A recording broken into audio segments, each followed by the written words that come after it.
this kind of composition for SRG. And it might be okay, but it's not the best. You know, you have to expend a lot, so they go for a play anyway. This makes it better. They take out Yaga. And now Lord will charge in the mid.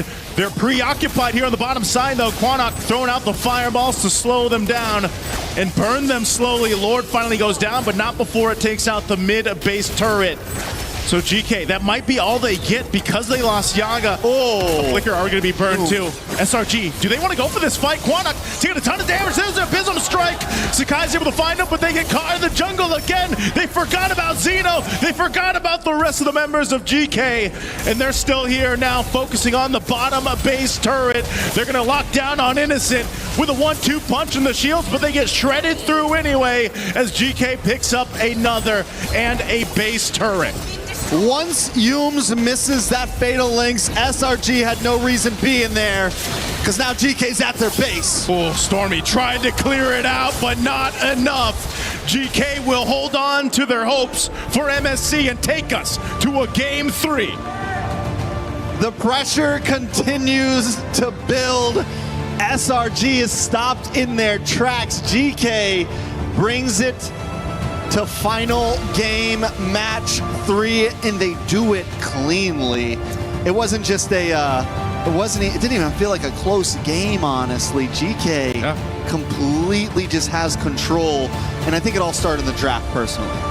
The draft, I feel like, I don't know if there was a last minute call to change things up, you know, over for SRG's side or what exactly happened, but the Valier was also just a big part of this. Aizen, mind you, too, on the Esmeralda was phenomenal.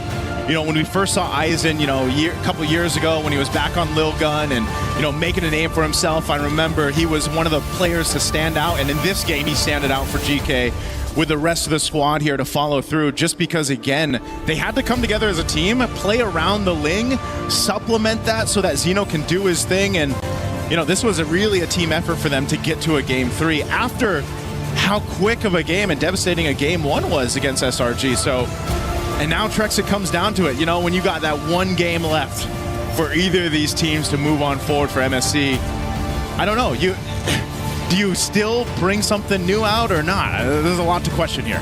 A lot of questions. Hopefully the panel can give us some answers. Rain Day, how we feeling over there, guys?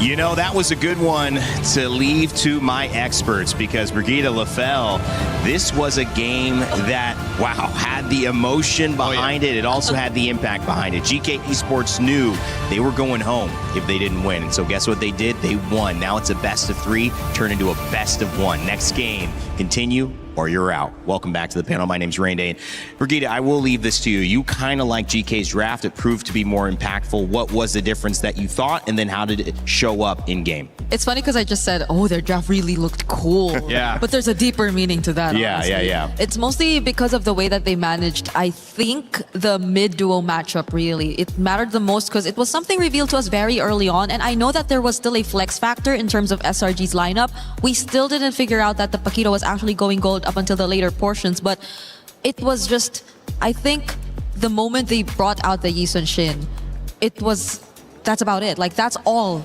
GK needed to really wrap up their draft and secure a winning matchup for them that could really favor them in the long run. You know, Lafell, I want to know your initial thoughts as well. Are you surprised by that, or kind of went the way you expected? I was not surprised, because when you were asking which draft looks good, and I said that, well, GK's draft is easier to execute, and that's kind of a way to say that. I would say SRG, they overthink that. Like, how do you make that work, basically? Because here's the thing. You know that there's a wall in front of you, and yet you're trying to charge against it, right? Yeah. Because it's not that GK hides so many good picks. They already shown the strong heroes that they have, but then Slang Rajai is like, you know what? We can deal with that. We're gonna use heroes that lose against your heroes and hope for the best, and that you just can't do that here in MSC. Yeah, too good, high quality. It's like your counter is on the other side, and then you pick up that hero. Like, what? Yeah, even a lot of missed opportunities. Yeah, even logging into Daira last pick, I feel hurt this lineup much more than they could have picked Eudora. Yeah, because what? They could have picked Eudora. Oh yeah, that too. Earlier. And even the fact that they went for another like damage XP lane was just really focused on matchups and winning lanes, when in fact they needed to buy time and create space to farm because they settled with the Yi Sun-shin, which is a scaling jungler, and LaFell was very vocal about him not liking the idea of the Paquito being flexed just to make room for a Yi Sun-shin. So it demanded so much more win conditions for SRG to pull off. It demanded that Sekai's actually got all the space in the world, which obviously GK did not hand over to him. And you have Cram, who has such a good game on Paquito, and you kind of draft towards this idea, but the reality is it would be better if you probably had Cram on Paquito again and you figured out a way to keep Innocent feeling comfortable. And it's not like they didn't have options. The Harith was available. Yeah. I mean, like, here's the thing. Rain Day, this is an interesting fact, but Slangoray Giants only has win on the Moskov. Wow. When they don't have the Moskov, they haven't won a game. You know what? That makes a lot of sense, though. Yeah.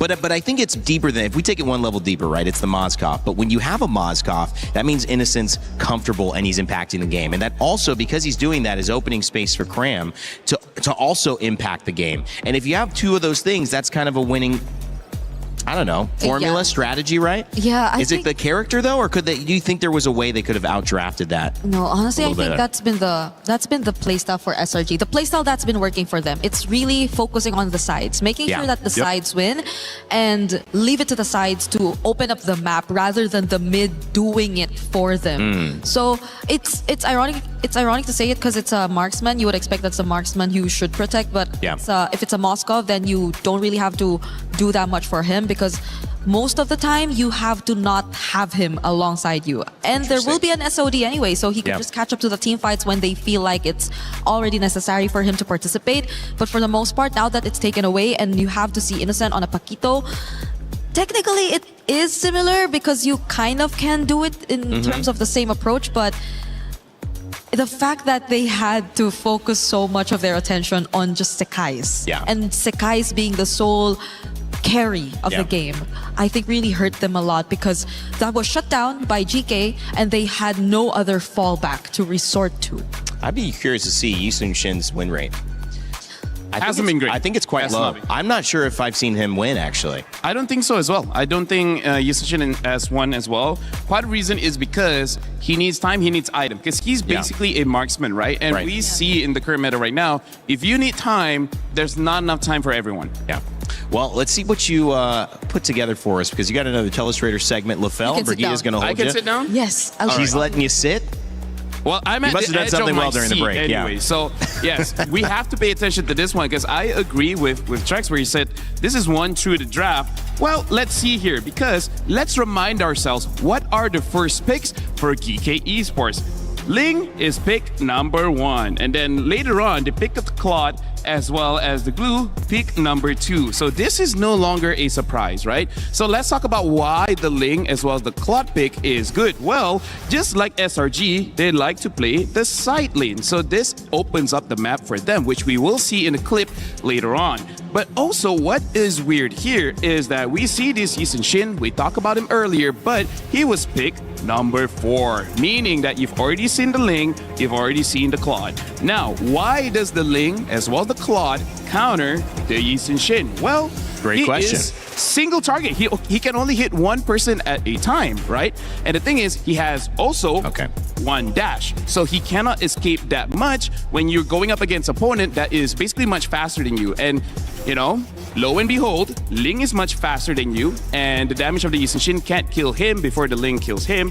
And the same as the Claude. The Claude can ignore all of your defense. No matter how many friends you have in the front, he don't care. He can just dive in. So this is already a non-factor. And then, as we look even more, they early pick the Valentina, which probably is just to make sure that the Atlas pick does not get basically countered. But the thing is, you already see the problem of the Ling, right? Shouldn't you solve this problem first with the Eudora? So that was a question mark. And then the piece de resistance, this one, the Valier. What good is he? Well, see this area? This is all Valier. If you're out here, this is already looking like an ice cream cone. You guys cannot do anything against a Valier. Valier is basically the mage equivalent to a Melissa, right? You create an area where no one can get in. So now let's look at all the juicy clips here. What I want to show is actually the mini map. See how Selangor Giants, they're in red. Look at how close they are, right? This is like 5 minutes into the game and their draft wants to team fight. But then we'll see what happens. Just ignore Selangor Giants and then look to the side. This is what Selangor Giants has been doing. This is unprotected, right? You see this? Gino is solo farming. He's grabbing the turret as early as the first 6 minutes of the game. And then all the while, SRG, they are getting what? Nothing. They're not getting anything. So this is already losing the macro based on the draft. But then we're going to look at the later stage of the game. And the one that I really want you guys to focus on is this, right? The Valir is here. And yet you see Selangor Giants, they are here. They're all separated where there's a clear line that the Valir is making saying that you cannot cross this line. If you can't cross this line, then you basically cannot fight anything. This whole area right here is controlled by Valir. Nice rectangle. And this happens quite a lot of time. Imagine one hero denying that big area. That's huge. That is amazing. The fact that Selangor Giants had no real range lost them the game.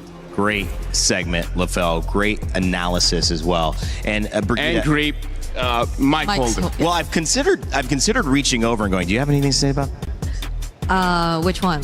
just whatever? I just wanted to Yeah. get involved in holding a mic to you. Okay. So for me, thank you. This is how it feels like to actually have the mic. I would say really the Valir was what made a big impact in that game. I agree. Okay, that's enough. I think that's Sorry I to can't the hold. sound engineer. You did that for that long against him, with him? What? You Oh, did- yeah. Wow. Yeah, Wow. did you see me switch my arms Yeah. like Hey, mid? It's Oh okay. my God. Even nice who struggle. Really? Yeah, he was like, oh, now I see why Brigida. I was wondering why I feel you're better reaching now. over with your right. I feel better now. She's getting sore. Listen, I do want to hear Hey, about if you that hang out Valir, with me, though. Brigida, we're having a workout. Wait, what? Pause. But you know what I mean. Pause, LaFell. What the heck? Yes. What? What the heck? Okay. Okay, Yeah, Valir. you haven't gone to the gym yet. Yeah, I don't. Jom lah. Aduh, hai dini. Valir, Brigida. You were Valir, making a Brigida. point. I interrupted you. I apologize. I'm trying to get you back to that. If you don't have okay. anything to say on it, that is okay. I can move us on to a different conversation. It's okay. No, I really feel like GK 100% won that draft. Yeah. And I don't know whether Selangor Giants like anticipated that or they were just as surprised. But hey, Salutes to Coach Costa Rica. GK won game one, and now there's a real possibility Selangor Giants being one of the favorites gets eliminated here and now. That came to victory for GK, bringing it back. SRG started strong, and now they are potentially facing a do or die situation. But they've been there before. They're kind of comfortable here. M6 saw them do it again. And we'll see if this is just another part of their story or if this is the end. Remember, the winner of this will advance to the lower bracket between Onyx and Aurora Gaming. We'll see that game come up a little bit later, but either way, challenge is just beginning. It's like from bad to worse. Yeah, I know. It's like, hey, congratulations, but also it's gonna be pretty tough. By the way, Selangor Giants, they are first pick here. GK is on the second, Expanded Rivers, Wow. and Selangor Giants, they already banned the Eudora as well as the Harley. And the Moskov has been banned out. So I feel like Selangor Giants, if they want to play how they usually play, which is those side lanes, they might have to consider picking up the Ling early and then later on picking the Keto. Because, oh, by the way, ladies and gentlemen, we have a sub here. Looks like Sakai's will not be playing Oh in my game number goodness. 3. Oh, It's going to be Uni substituting for the jungle role. So Wow. Wait. I don't know whether What's the happened draft is going to change now with Uni playing or not. What's happened here, Brigida? Your reaction tells a big story, but we can't see it on broadcast. I think it's just more on my emotions of being shocked and disbelief that it's not Sakai's playing in this do or die match. Let me ask, because I'm coming in and wondering. I've not seen this before or in this moment in MLBB.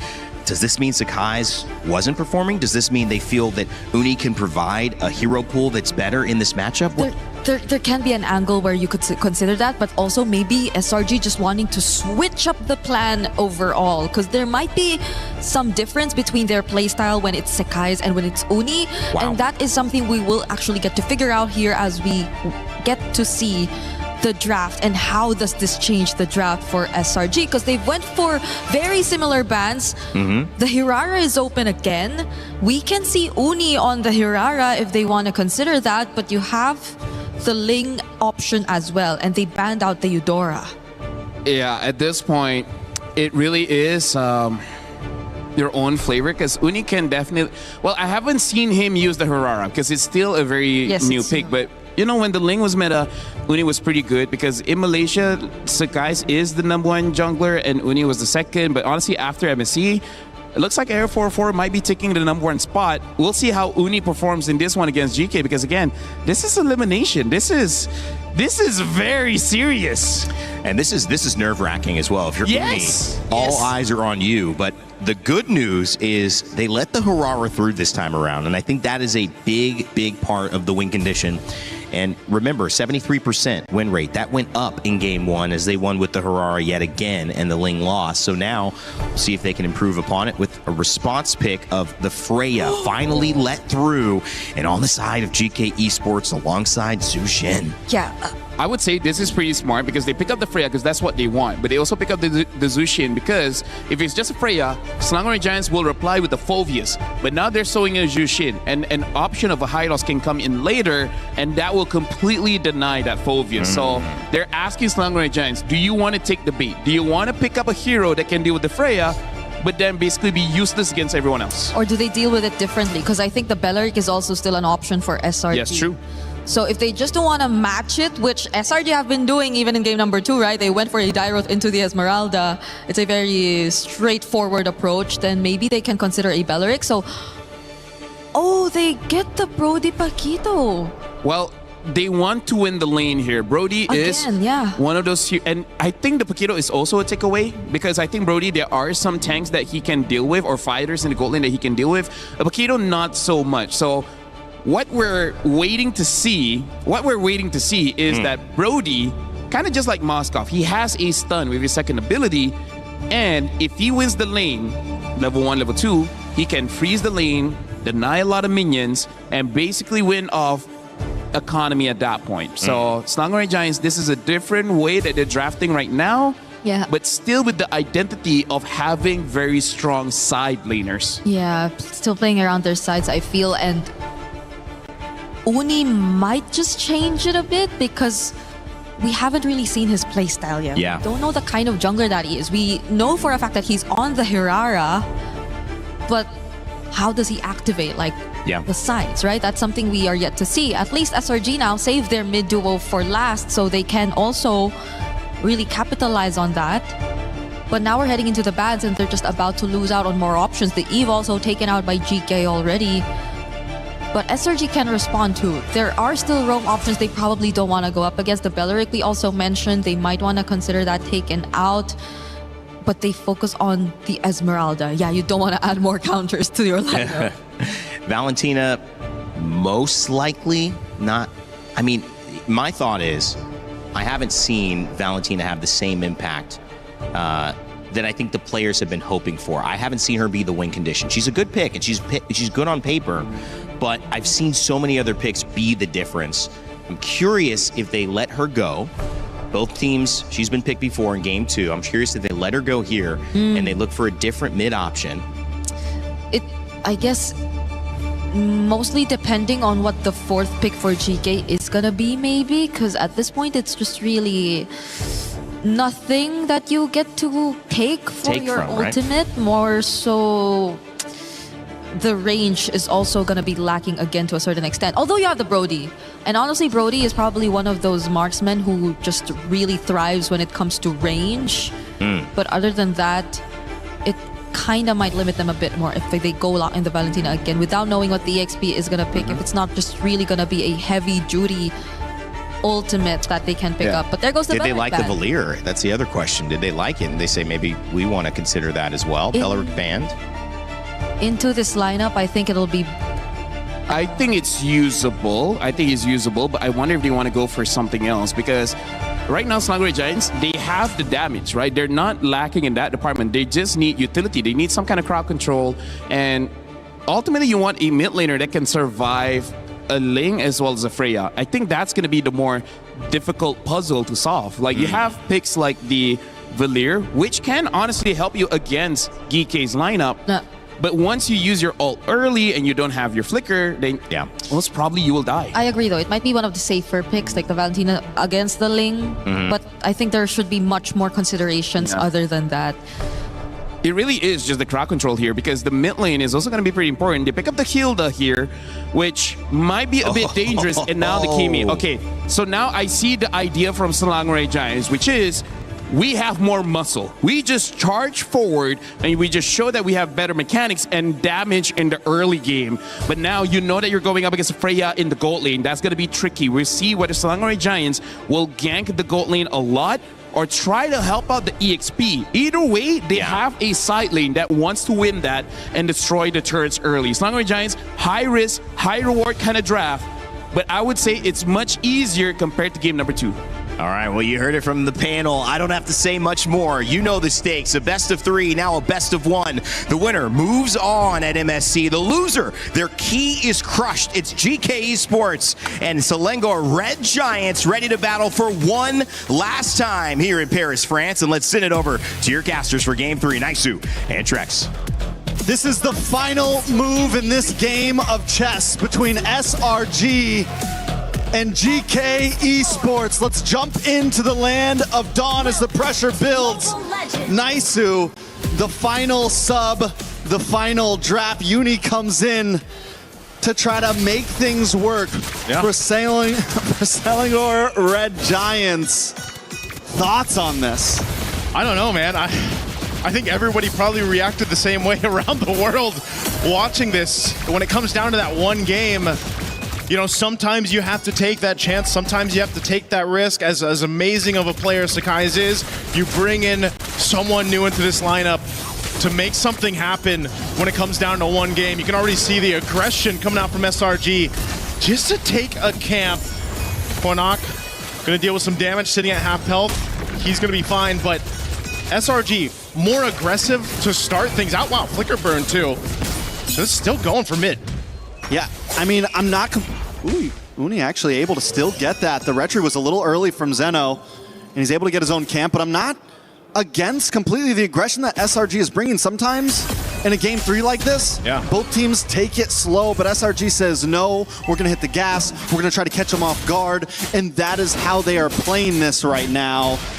The Kimi pick, another throwback to old metas along with this Hilda. And the pressure's on. I've been wondering when we're going to see the Hilda. I'm wondering if they're going to use it in your typical way of let's harass Zeno, let's harass this Ling, let's try to get in GK's face as much as possible. I think especially if you're SRG here and you're trying to take something from the last game, it's, you know, how do you contain or at least get rid of Zeno? Because, you know, last game he was able to go ahead and scale up so well on the Ling. And, you know, the panel mentioned this, too. It was so interesting to know some of the facts between those top 2. I feel like they're the top 2 picked jungler heroes right now. That Hirata being at 70+%. You know, the Ling sub 50, I believe it is. But hold on, mid lane, there's some action. Yaga taken out of this. And they're able to go ahead and pick up a kill. It's a bit of a trade, but the objective for GK is the focus now for the first turtle. It's going to go over to them. And so Innocent actually gets the solo kill onto Yaga. Down in bot lane. Stormy goes down in the mid side, so a trade for trade. Let's take a look at that replay down on the boss side. Yaga gets ganked by Yooms and Innocent. So even with losing, very close call, but even with losing that, still it's 1-1. Turtle goes over to GK. Small gold lead. A small gold lead to work with. Either team, you know, they can't let this gold lead get out of hand once we get to that mid game. And you know, if you're looking for picks across the map, that might be some of the best cases that you can go for if you can't fight for the objectives yet. An early kill, too, going over to Innocent does help, of course, with that Brody. You know, you get the Blade of Hepsies locked in early. You can start to go ahead and build on that. It is going to be a bit of a difficult lane for him just because, again, you got the Freya to work against. For Yaga, you know, he's running that Warcry emblem, so that's why you want that space to work with. That's why the hero that Brody helps really deal with that. All right, so things have kind of slowed down after the initial few minutes of aggression, or maybe not just yet.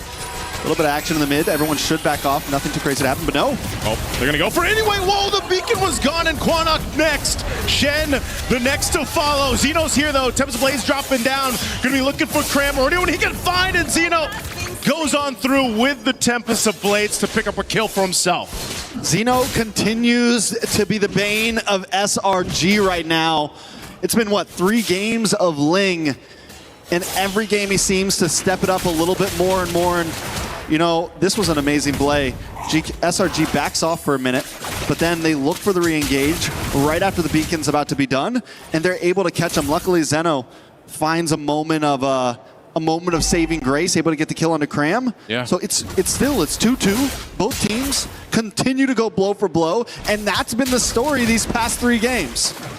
So far, it's been such a interesting series for this one. You know, just from game 1 to game 2, how one-sided for each team it was, and now at this point, you know, relatively even as we get our way to the second turtle.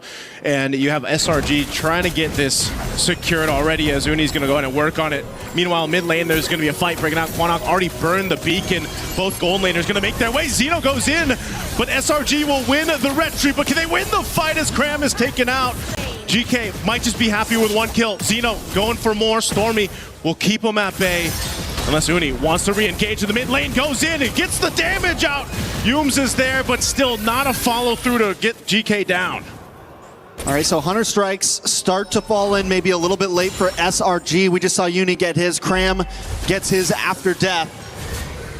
Maybe just if they could have got that a bit sooner, we would have seen a little bit more damage, a little bit more possibilities. Luckily, SRG still gets the turtle in the midst of the chaos, but Cram now 0-2. In game number 1, this Paquito was the thing that brought them to victory. Yep. And with the start that it's have, GK's learned that, listen, we don't want to let that happen. We need to make sure we focus down, and Zeno is making a job of that. We do see the Sky Piercer lock in for Innocent. So he hasn't been able to get stacks off it just yet, but if more kills can start getting locked in for him, this Brody could start to become dangerous. Yeah, they got to deal with this. Beacon used. Cram, next target, flickers defensively. Rest of the team trying to help him out, but Cram, nowhere to go. Another kill picked up, and Yumes, unfortunately, not able to help him stay alive. So GK, they'll continue to do this, Trex. Look for pickoffs, look to play around that beacon from Quanok, and it's working so well for them for now. SRG, this game, not really waiting for the power spikes to hit. Yes, Cram got the Hunter Strike, but still, you can't just go in like that, especially when you are behind, especially with the composition that GK has. I think the goal should have been to wait just a little bit longer, maybe another minute or 2 to really start trying to make those plays happen, especially since he's already taken 2 deaths, and now it's 3 deaths. So hopefully Cram can kind of back off a little bit, slow it down, wait for your time to shine. It's what you did in game number 1, and it's what you're going to have to do in game number 3 to get this victory. GK, on the other hand, just need to keep capitalizing on these small mistakes. This is one of the difficult things, though, to do, you know, when you are a Paquito that is, you know, you've died a few times, you're trying to figure out how do you bring that value to these team fights and, you know, turn the tides of them. And unfortunately, when you're down, it's a little bit harder to be able to do that when you have the lead. So now some ultimates being thrown out here. Turtle's up, and you don't have a traction pulse now for Stormy. They could still fight even without it, but it's going to take some master fighting here from them to be able to pull this off. GK's really been playing around their ultimates really well, just like they are now. Yumes really low. Xeno waiting for that window of opportunity to jump in. Might just try to go and steal this turtle here. Goes in and makes it happen. And now Stormy on the run. The rest of GK just happy, staying disciplined, takes the objective, and goes elsewhere. Even though it wasn't exactly straightforward, SRG backs off a bit during that turtle fight because they know Aizen is coming with that Throne of Ruin. And if they stayed for that turtle, getting caught by that would have been detrimental. Could have been an end game type of fight. Oh no, they're gonna collapse down here. They're looking for a kill on Aizen, but he's able to get away now. Xeno joining the fight in the mid, gonna go for Uni. Uni trying to use the iframes to get out Tempest of Blades too. He's on the run, and now mid lane, Cram finally will take one down, and they get a second as Shen falls. SRG finds some breathing room. SRG right now is just the perfect example of punching your way through your problems. Even, I mean, seriously, they're behind. They In take that MLBB. fight. Exactly, they take that fight, and I'm like, guys, what are you doing? But somehow they just keep on hitting and hitting and hitting, and eventually they do come out on top. This fight didn't look good for them at first, but Innocent is now involved. They're a full 5-man, and that's what they needed to win. Back on the main screen, another fight, and they're coming out on top. They get the kill onto Yaga, and GK is finally getting pushed back. Oh man, SRG off of one team fight somehow find a swing in their favor. They're now approaching these tier 2 turrets of GK.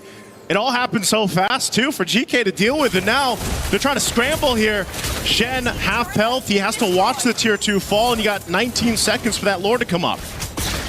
All right, SRG now with a 2.5K gold lead in just a matter of about 45 seconds. They have completely took this game into their hands, and it's looking reminiscent of game number 1. And Cram continues to show that on this Paquito, even with a death or 2 or 3, I can still pack a punch. And Innocent was the sleeper build all along, hanging out in the gold lane. Yeah. And we were waiting for that moment for him to get involved in these fights. And now the damage is there as well. He's got the Sky Piercer. He's got two stacks on there. 2 kills worth of stacks on there. Yep. He's feeling himself right now. And SRG, this is going to continue to scale upwards and upwards. Yeah, those stacks really are something to worry about. They're going to blitz this lord, going for it. A Gleams comes through. Uni, SRG gets the lord. They're going to be able to collapse down on the fight. A couple flickers on the defense from GK. Cram looking for the reinitiation. They're going on Shen. Shen has nowhere to go. Another stack for Innocent. And they find a double. Add another one to Innocent Sky Piercer. 5-0-1 on Innocent. Shen sacrificed himself to make sure that Zeno can get the purple buff, but the fact that Quinnock falls after that might be a little bit too much for GK to hold on to. It's a 5K gold lead, and a Lord is coming soon. Oh, this was worked so well. Again, they blitzed it. They tried to go in for an attempt. They're knocking on the base turrets now, too. Back in the live cam. Traction pulse already thrown out, sending GK back to heal up. They got to defend this Lord push. SRG with a swing in their favor. Uni jumps in, bringing down half health bars for GK. They're going to collapse down anyway. Krabs in the base, punching, looking for Yaga. Innocent. Finds him as well. Takes out Aizen. SRG, they brought out a new Titan. No, a new Giant to the mix. And they move forward for MSC, keeping their dreams alive. SRG continues to brute force their way through this bracket. They take some losses, but today they move forward on to their next opponent, GK Esports. They put up a great fight. They tried their best. They brought the Giants to game number 3, but with a quick change, a quick flex, SRG take the victory. Hey man, that was a risk in itself, but it paid off. And it felt a little dicey there in the early game, mid-game. GK, hats off to them, man. They really put up a fight against a team like SRG, you know, who's accomplished so much. And again, a lot of people probably question the switch in to bring Uni, but hey, it ends up working out. He played this Harara really well, allowing the team to shine, allowing Innocent to get the stacks that he needed on the Brody. And, you know, it just ended up working out so well for them. Sometimes that's what it takes to move on to the next stage of the tournament. You know, when things aren't clicking, things aren't working, where do you go from here? I mean, this was such a great initiation, too, from SRG and the team. Mind you, how much Cram dealt with in this game, how, you know, he has 0-3 at one point, but still punches on through this game, and they punch on through to move forward. That has been what this MSC is all about. Persevere, punch your way through, adapt, find a way to flex your way to victory. On stage, we got an interview. SRG being able to survive their first elimination matches of the group stages in a 2-1 win up against GK Esports. Right now on stage, we are with Uni, who got subbed in later on in the game. Hello, Uni. How are we feeling? I'm feeling so speechless because I just play one game and then suddenly so easy win. Wow, easy win. Okay. We are getting started here on stage. Uni, first of all, talk to us. Coming into MSC, a lot of the people were saying that, SRG has what it takes to probably win back the championship, right? But what happened? Why did you guys start off so shaky? Is it the meta? Are you guys having a problem adapting to it? Maybe we just behind with the meta because we're trying to adapt more, and then maybe just lack of comms like that. I think that's that. Okay, you said that previously as you guys entered the tournament, you guys were a little bit behind on the meta. But what about now? How are you guys doing now? Is it better? Have you guys found your footing? Has Uni found your footing in this meta, in this jungle patch especially?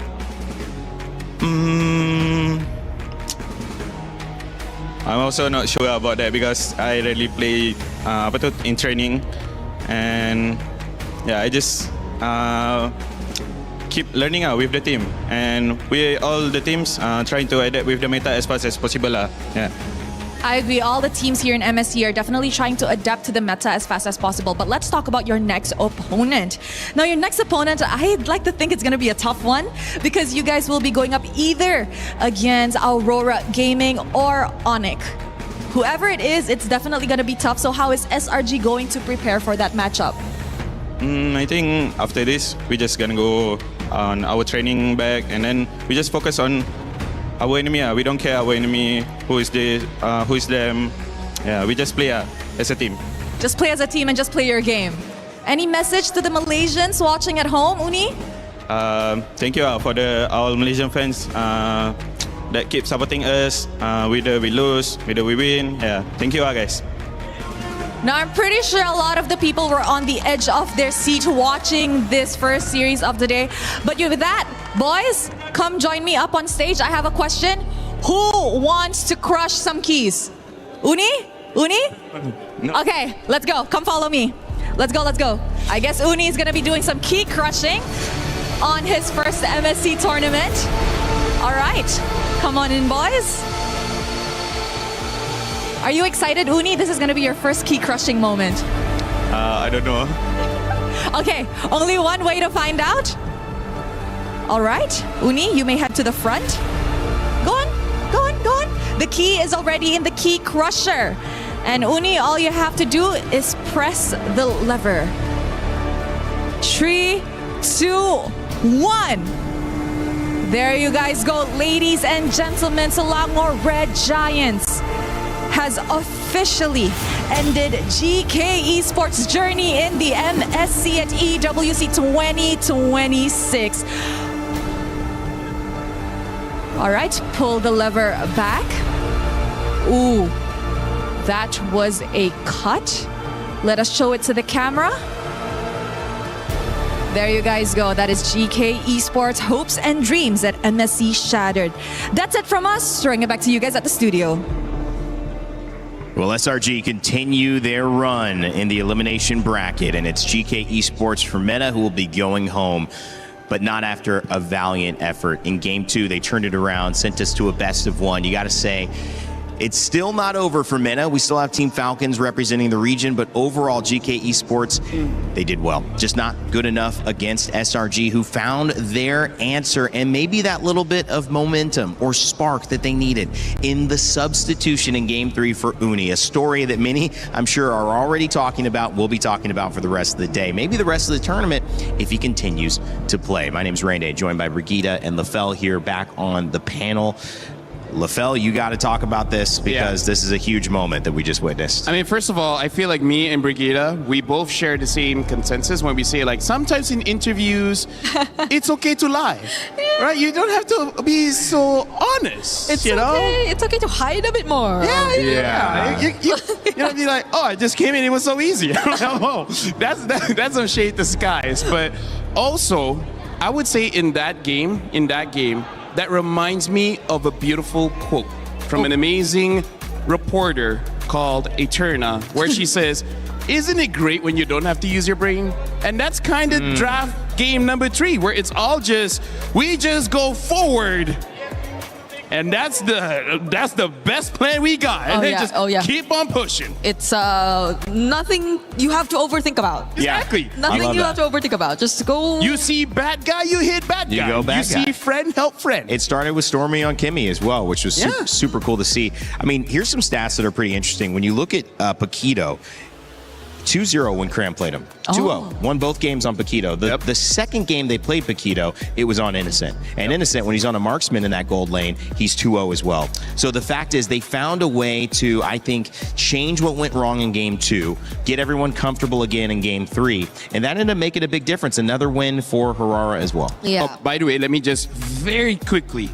Slangray Giants has to hope so hard. Yeah. They're not going to fight against Aurora because we see that their early game is not there. Yeah. Right? And they, like Team Liquid, like to scale up. That is Aurora's specialty. Their early game is the best in MSC so far. Yeah. So if somehow, some way, Onyx wins, Aurora goes down, I don't know whether SRG has enough time to get their early game the same level as Aurora. Because at this point, I feel like no team can have the same early game as Aurora. Yeah, I agree. Although Uni did say that they're not really going to pay attention to who they're going up against. They It's should. More on, it's more on them just focusing on themselves because, as you mentioned, I think based on their first 2 series, we've observed which works for them and which doesn't. And it's mostly on the draft, which we kind of see a pattern that it's really just the marksman working out for Innocent here and there, mostly the Moscovs, and then Cram on the Paquito and stuff like that.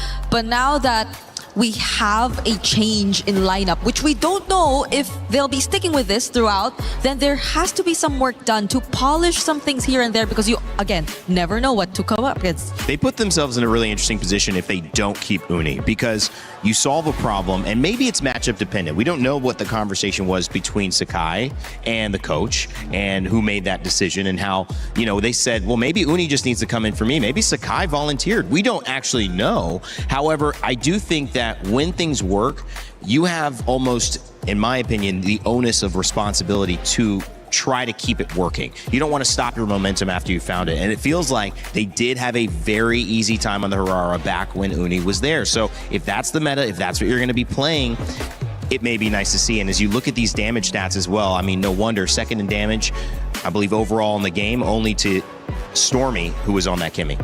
I do have to say, outside of the game, the difference between Uni as well as Skies, I would say Uni is a better shot caller. He has a very good idea of how the map looks like even when it's dark. And then in game, Sakai's is the guy that's willing to sacrifice himself to get 3 kills. But Uni, he will play it more safely, which we saw in that game where there's multiple times GK went all in onto Uni and he was able to escape death multiple times. And maybe that's where GK really wait, hold on, this is not what happened in game 1 and 2. The jungler dies here, but this time they don't die. And then you're like, wait, what's next, right? That might be just enough to throw GK off. Yeah, because honestly, I think at least for the lineup, SRG might have read through what GK wanted to do every single time. The approach that they had during a T fight more or less started with Aizen. Yeah. It always had to be off of a really good Throne of Ruin from Aizen and then the rest of the members eventually going in. But if it's not for that, then they more or less have been read by SRG, I feel, because I think it's been Uni who's been a bit more creative with the angles. Again, with the Hirara, I think it's something you can really afford to do because you can just go in and out and also through very unexpected corners as well. But I guess GK was also able to read through that and prepare for this potential switch up that SRG eventually showed us. When you have moments where a team has your game plan, typically, and I relate this to the football world, the soccer world, I played that growing up in my life, and that was football. Yeah, Just sure. Want to let you know. Sure thing. Football. All right, football. Especially in France, how can I not? I think the interesting thing is you need a little bit of creative individual brilliance to break through it. And at the same time, when a team is packing it in and they don't want to let you score, and that's their strength going for a tie, the second you do score, that changes what they have to do. They've read you, but now they're struggling because they have to play offense when they wanted to play defense all game. I think Uni might have come in and had a little bit of moments getting in, getting out just barely with individual brilliance, and then that opened up this team fight that maybe shouldn't have been opened up with SRG's lineup. Yeah, bowling is amazing, man. I do like to bowl too. Hey, that's great. I have my own bowling ball. Do you? Oh, really? Yeah, No, I have two. I have two. Custom made and everything. My favorite sport is Mobile Legends Bang Bang, you know?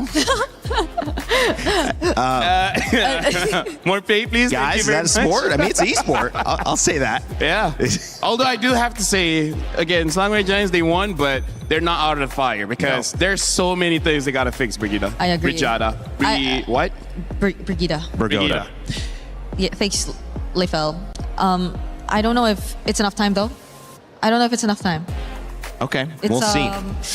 Less than 24 hours because I think they're having their next match tomorrow. Like all other elimination matches are happening tomorrow. So let's hope for the best. Hopefully, though, this has been enough learning experience for SRG moving forward. Or we'll see. It certainly was an experience for GK Esports. Maybe didn't end the way that they wanted, but of course they found a way to bounce back. Got to hold their heads up high for that game too.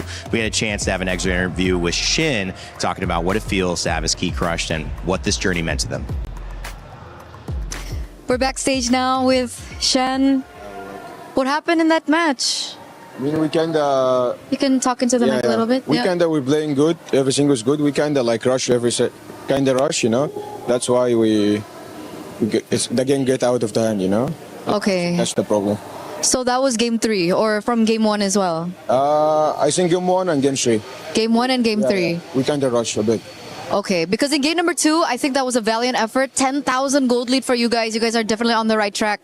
What is it? Was it a communication error? Was it a shot call error? What made it so rushing? Yeah, I think we always like good with the draft. After that, we moved to the gameplay. I think everything was like comfortable to play, and everything was good. Everyone doing his job, so it was good. You know, it was a good match for us. Yeah, that's it. Are you okay? Yeah, I'm good. I'm good. Is everyone fine as well?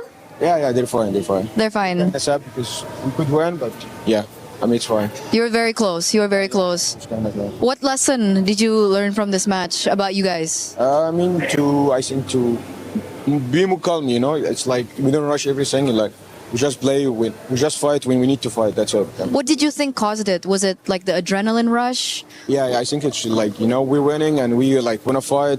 You know, so it's like, you know, kind of like this. There's definitely a lot of things that you can learn from this match, and obviously we're very excited to see you come back onto the international scene. That was a very valiant effort. Thank you so much for being here. Is there anything else that you want to say before you leave? Sorry for today, guys. I hope you enjoyed the game. And next time we will do our best, you know, to make you feel better, you know. Okay, once again, thank you, and we're throwing over back to you guys.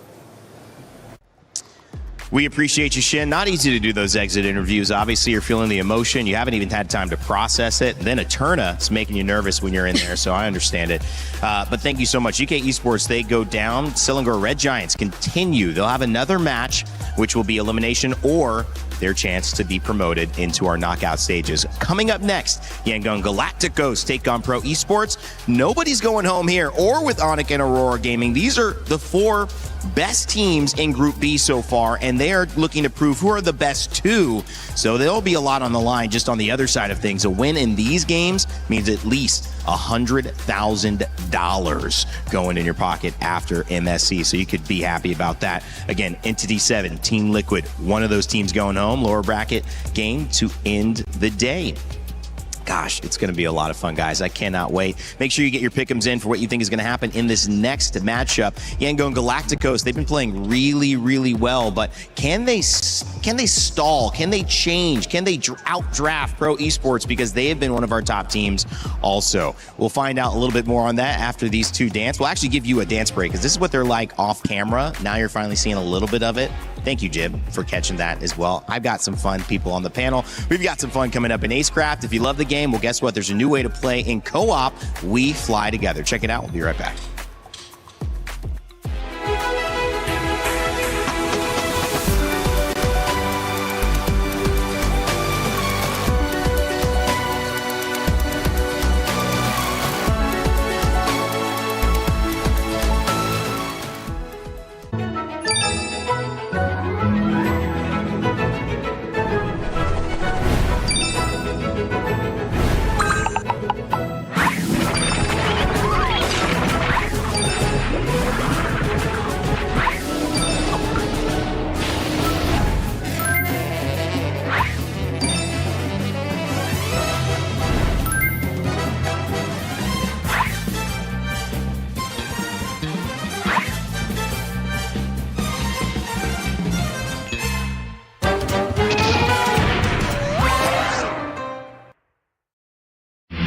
lot of people are haunted by their past. I'm inspired by it. They're not just playing for themselves, they're really playing for their entire family. They have defeated their demons! They have crushed the curse! He thinks he can come in here and play my game! He knows nothing but go!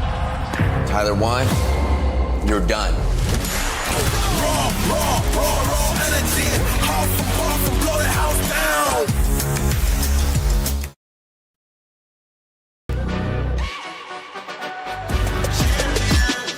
This ain't no regular thing. I came for the ring, you know what I mean. You see my name in the lights, better get right, I'm champion.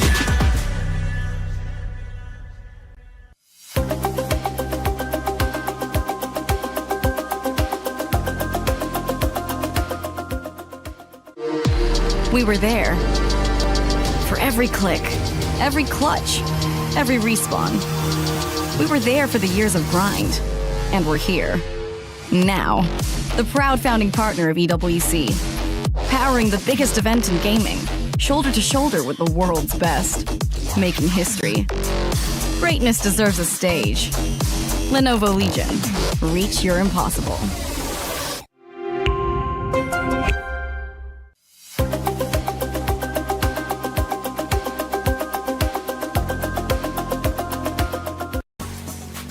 Greatness deserves a stage. That's why we have the Lenovo Legion Gauntlet here, Stage 3 at EWC 2026. And by the way, if you want to be involved, if you're here, maybe you're going here and then going home, maybe you've been watching the games online on our YouTube and Twitch channels, you can literally become a co-streamer and earn prizing. That's right, based on how many hours you get watched, there are certain tiers of prizing you can earn for your community, engaging in your co-stream, being a part of all the action, whether it's at the Lenovo Legion Gauntlet we've got here, the STC Arena, or the Kadia actually Gauntlet, where we have the Battle Royale Arena where I started this show. All of these stages are great ways for you to cover the action, be a co-streamer, and maybe even level up your stream and the prizes that you earn. Make sure to scan that QR code and check it out if you want to be involved. Welcome back to the Lenovo Legion Gauntlet. My name is Rain Day. I'm joined again by Brigida and LaFell, and they're very, very professional. I do gotta say, I don't know how she does this. It's so hard sitting like this. I can't even, it's not. You need to move forward a bit. You have to sit on the edge of your seat. It does get easier. This is a really good point because I have to talk about pain. You know, this is for me. I saw Shiver sitting in this moment for Dota 2, and she crossed her legs, okay? She crossed her legs and she held the tablet on her lap. So I'm just like, okay, this will work. If I hold this for 30 more seconds, I'm gonna fall off my chair. Okay, this is not functional. So I don't know how they do it. Brigida, you got the cross leg buff. I mean, we're too big. LaFell, I mean, we're, you know, look at my thighs. It's the soccer thigh, the football thighs. Football. Oh, he got hurt already. No, too strong. There you go. I'm too strong. I don't know. She's been kind of winning the fights you guys been having off stage. We don't reveal that. Okay, sorry. That's too much. Well, can we reveal a little bit of how this is going to work as you guys continue to do the Macarena? I'll take over for here because we have a very important dynamic to be determined. You know how we have those upper bracket winners, right? We're going to see one in this next game show up. We're going to have another one in the following game. When you reach the upper bracket, you are going to be ranked based on your ability to go 2-0 and have a total fastest game winning time, which means if you won every game in 10 minutes, well, what, 4 games, 40 minutes? That's going to probably be the fastest time. But let's say one game was 20, one game was 15. Well, another team who also qualifies, if they have a lower average time, will beat you. Now, let's say there's a crazy scenario, guys, and they have the exact same time in terms of winning every single match to the second. Well, then we will have the single fastest match victory be the time. That will be the decider if it goes there. I can't imagine it going there, but that is how you'll do it. And what's the point? You get to choose in that order who you play against. And LaFell, I know you've been at other MLBB international events. It's working differently. You can choose from anybody in any group. I do have to say though, based on just my memory, I feel like the fastest should be Aurora. They had a game below 10 minutes, and then even after that, it's like only in the teens. So I feel like if they're able to get a quick win over Onyx later on, they'll be first pick. And I gotta say, if they keep it up, I gotta say, having first pick to choose who your opponent is gonna be, that's gonna be a huge advantage. Huge. Huge. Huge. I agree. Huge. Huge. You know why? Why? I don't think you want to choose anyone, honestly, from the lower You don't want You don't the wanna Group choose B ones. Yeah, The Group Bs. No, maybe not, right? Whoever gets to advance, Yeah. honestly. So, like, any choice will be difficult. Yeah. Either way, you'd probably want to choose where you You're feel you'll be difficult. more efficient. How? Rain Day, you want to say I love it. No, I will say something here. Game 2 coming up. Let's start moving our way into it. We're having a lot of fun today. Yengo and Galacticos, they're going to be jumping on with Pro Esports, and this is the rise of the challengers. 2 dark horses, one will rise above. But if you've looked at the way that they've played, Brigitte, they don't look like dark horses. They're not playing like them. 2-0s for these teams. They have been dominant in their showcases so far. Yeah, Pro Esports pushing SRG to the limit, and their jungler being such a standout player too. You see the highlights from Coily on the Hirara, and I must say it's very MVP deserving if we ever get to actually label an MVP per series. But on the other side, I don't think you can just talk about Coily. You gotta talk about Han. Han has also been an exceptional jungler, especially in the current meta. And it's interesting because Yangon Galacticos seem to have a really decent grasp of the meta, other than the fact that you're expecting them to be very unorthodox. But they're coming here into MSC with a not so out of the meta playstyle just yet, because every single time I look at Blink, I just can't help but think, like, is he going for something unique? Yeah, exactly. Is he going Hellcurt? Because we saw the Hellcurt in GK instead Hellcurt, earlier today. Natalia. Right? What if somehow there's like a Eudora row? We don't know. Oh, Yeah. we'll never know. And I believe these 2 teams played against the teams we just saw, right? They were the ones who took out SRG and GK Esports, which ended up being pretty evenly matched. I mean, especially after that sub, which changed the dynamic, maybe that would have been a game that went 20 minutes towards the very end of game 3. So both of these teams on the upper side very well could be matched up also. Are you okay, Rain Day? She is. Brigitte, okay? Did something happen? Be professional, guys. We're be okay. professional. Oh, God, I can't join you. I wish. I got to last all day up here. You guys get to leave after this series, so I have to take care and pace myself. Yengo Galacticos, their squad comes in. You mentioned Han being able to be a star jungler. That has been the focus so far with the Lings, the Hararas, the Fannies being banned. Will Han continue to have that impact? Yengo Galacticos and their road to EWC is hoping to prove successful. If they can get a win here, it will be everything they hope for and put them on the road for even more. Yep, it's a really great showing.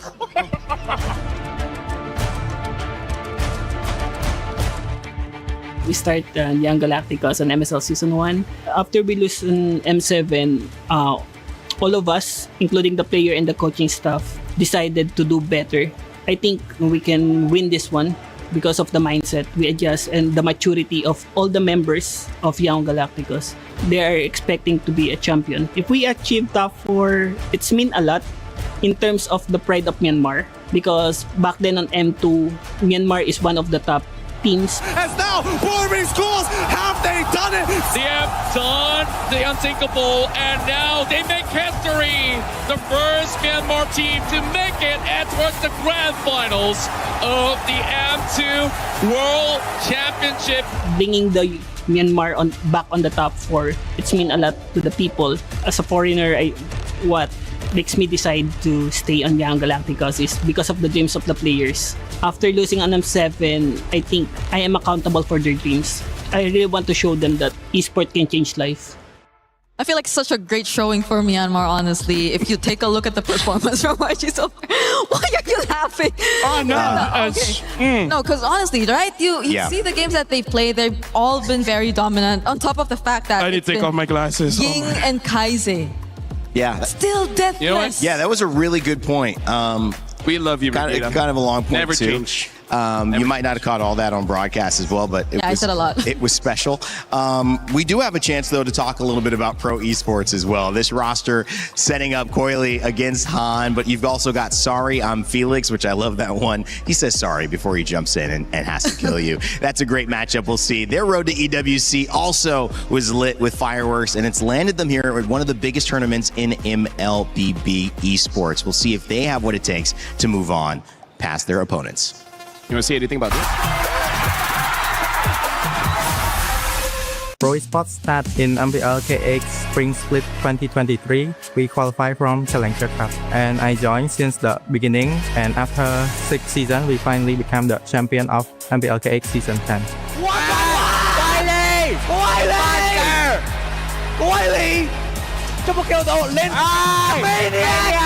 The grand final, Pro Esports is the reigning champion for MPL KX. When we win MPL KX, of course we are excited because we've been having this dream for many years already, and it's our first time winning, and we qualified to play on international stage, which even make me more happy and excited. Your mastermind, lift the trophy. After we winning, I feel so impressive to come back to EWC because like since last year I didn't make it. Right now, back to the EWC feels so impressive. See you soon. Now on to Kenji. It's a double kill for Seoul, and it's a 2-0 clean sweep for See You Soon. The Cambodian Owls will fly onward again. Because like last time I come here and I just make it to top 5 and top 8. So for the best player that I had, I think we can make it to the grand final. In Pro Esports, we are like a family. We have a good bonding, so I'm pretty confident with them. They always talk out to me like, it's okay, don't feel pressure, just enjoy the game. For us, it's like a dream to represent our country. Not many get the chance to do it, and when we have the chance, we gotta do our best. អរគុណអ្នកទាំងអស់គ្នាដែលគាំទ្រ Pro Esports ហើយកុំភ្លេចគាំទ្រពួកយើងនៅ EWC 2026 While that key insight in that slow-mo shot, it is not up for grabs just yet. These teams are not facing elimination. They're facing something even greater, a chance to get that much closer to that $1 million first place prize as LaFell and Brigitte get serious, ready to go. We got to start talking about this matchup, guys. I mean, quick thoughts after seeing those two roads to get to EWC. You know, Cambodia representing their country, Pro Esports said. I mean, that's a big deal. I agree. I think for the longest time we're so used to seeing Thank you. CFU on the international stage, but it's always been a struggle for them to make it far. Though they did get some upsets and very close to getting upsets a couple times in the previous internationals that we've seen them. The confidence and the way that you hear Pro Esports talk about their team and each other, I think that says a lot about the amount of practice and the amount of connection that they have already established. Because I know this is a new lineup for them, but the fact that they're quote-unquote family, like they have really good bonding, and you see that reflect through in-game, I think that adds to what makes them a huge threat here in this competition. I mean, Yangon Galacticos in Myanmar, again, you talk about the regional representation. It's not just your team, it's not just your organization, which you have a lot of esports from the same place. You don't really have that here. You have maybe 1 or 2 max. LaFell, this is a huge opportunity to say, well, we got at least $100,000 in top 8 if we win. And again, this is where there's a lot of layers when it comes to the motivation of all the players. Because just like you said, Rain Day, there's one for yourself, there's one for your friends, and then your family, and then your organization, and then your country, maybe even region. Like every single win gives you more motivation than the next. And as we're going to jump into this, I can't help but talk about the comparisons of their day one, about how Yangon Galacticos was able to have a very strong game against GK Esports, where we saw Pro Esports had to try to defeat SRG. That was all 3 games. And SRG also struggled against GK. So based on this square, it does seem like Yangon Galacticos, at least after day 1, are the stronger team. Well, it seems like we have an audience that agrees with you, LaFell. 65% for Yangon Galacticos in the Pick'ems results. Pro Esports get a good 35, though. Brigitte, that's not like out of the park. No. And I'm glad it's closer now, because every time it was significantly favoring another side, we always just get upset. So I don't think we can define like who will be the underdog specifically here in this matchup, which really makes it a must-watch. Well, trying to learn about this meta and so much involved in this one is all that we can do to help put these two teams together. Dark horses most likely considered here.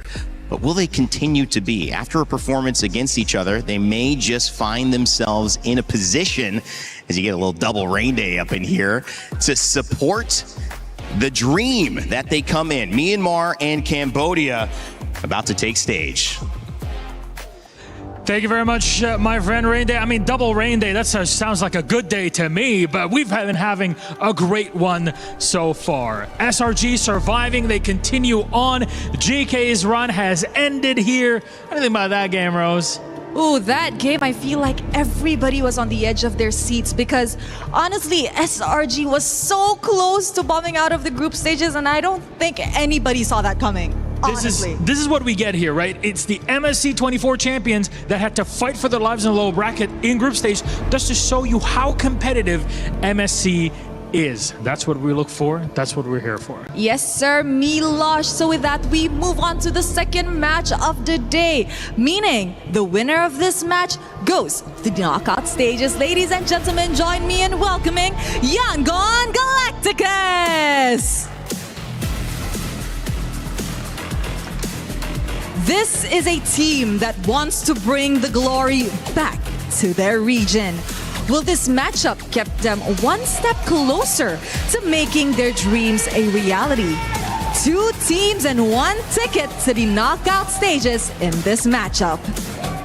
Who doesn't love a dark horse race with 2 generational junglers, one on every single one of these 2 squads? So let's just bring out their opponents. Please welcome Pro Esports.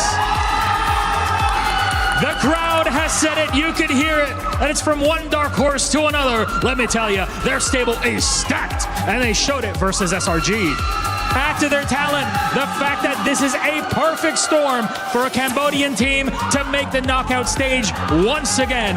I think the recipe for success is all laid out. Ooh, Milosh, this is going to be a very spicy matchup. With that, boys, you may actually place your keys. And of course, to the captains, don't forget on that little handshake, a fist bump. Or heck, will it even happen, Milosh? Just whoosh away. Oh. Who knows? Fist bump. There we go. Once again, this is the battle of the dark horses. One advances to the knockout stage and one falls for a tighter shot at the knockout stages. That's it from us. Throwing it back to you guys at the studio.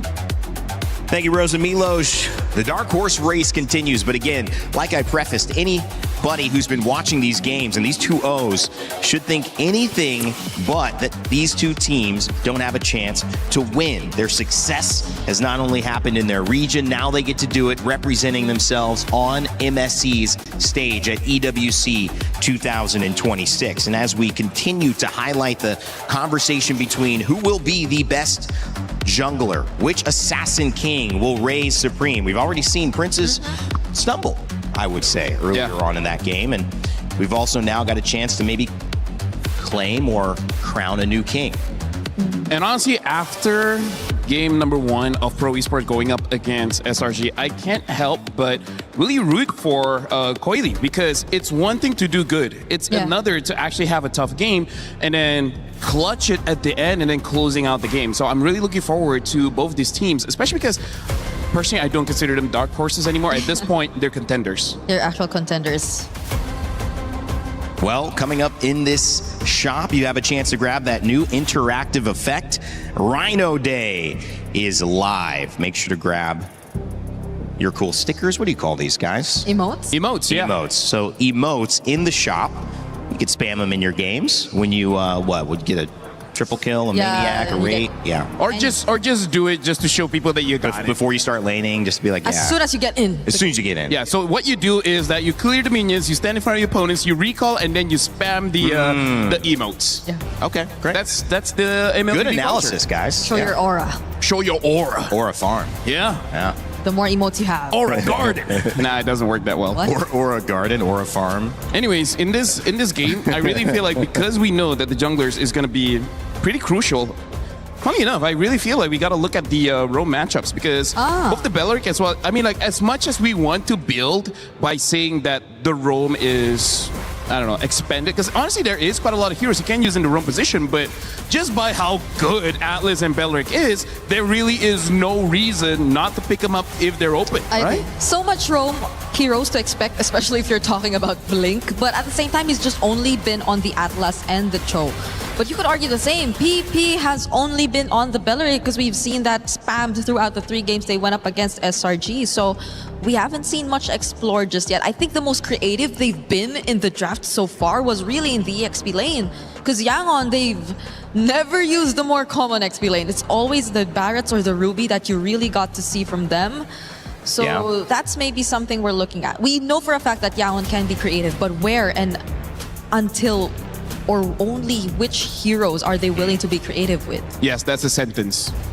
And it was a sentence that I liked the first part of, which was that Ruby was a hero we did not see involved in this last matchup whatsoever, because they were really focused on the Moskov, and they were focused on what was working in terms of banning the Harara, the Ling early on, the Fanny. But maybe we do see a different priority here, especially when we start to get towards the later phases of the draft and ban, where the Ruby does either come out or it gets taken away, and that opens something else.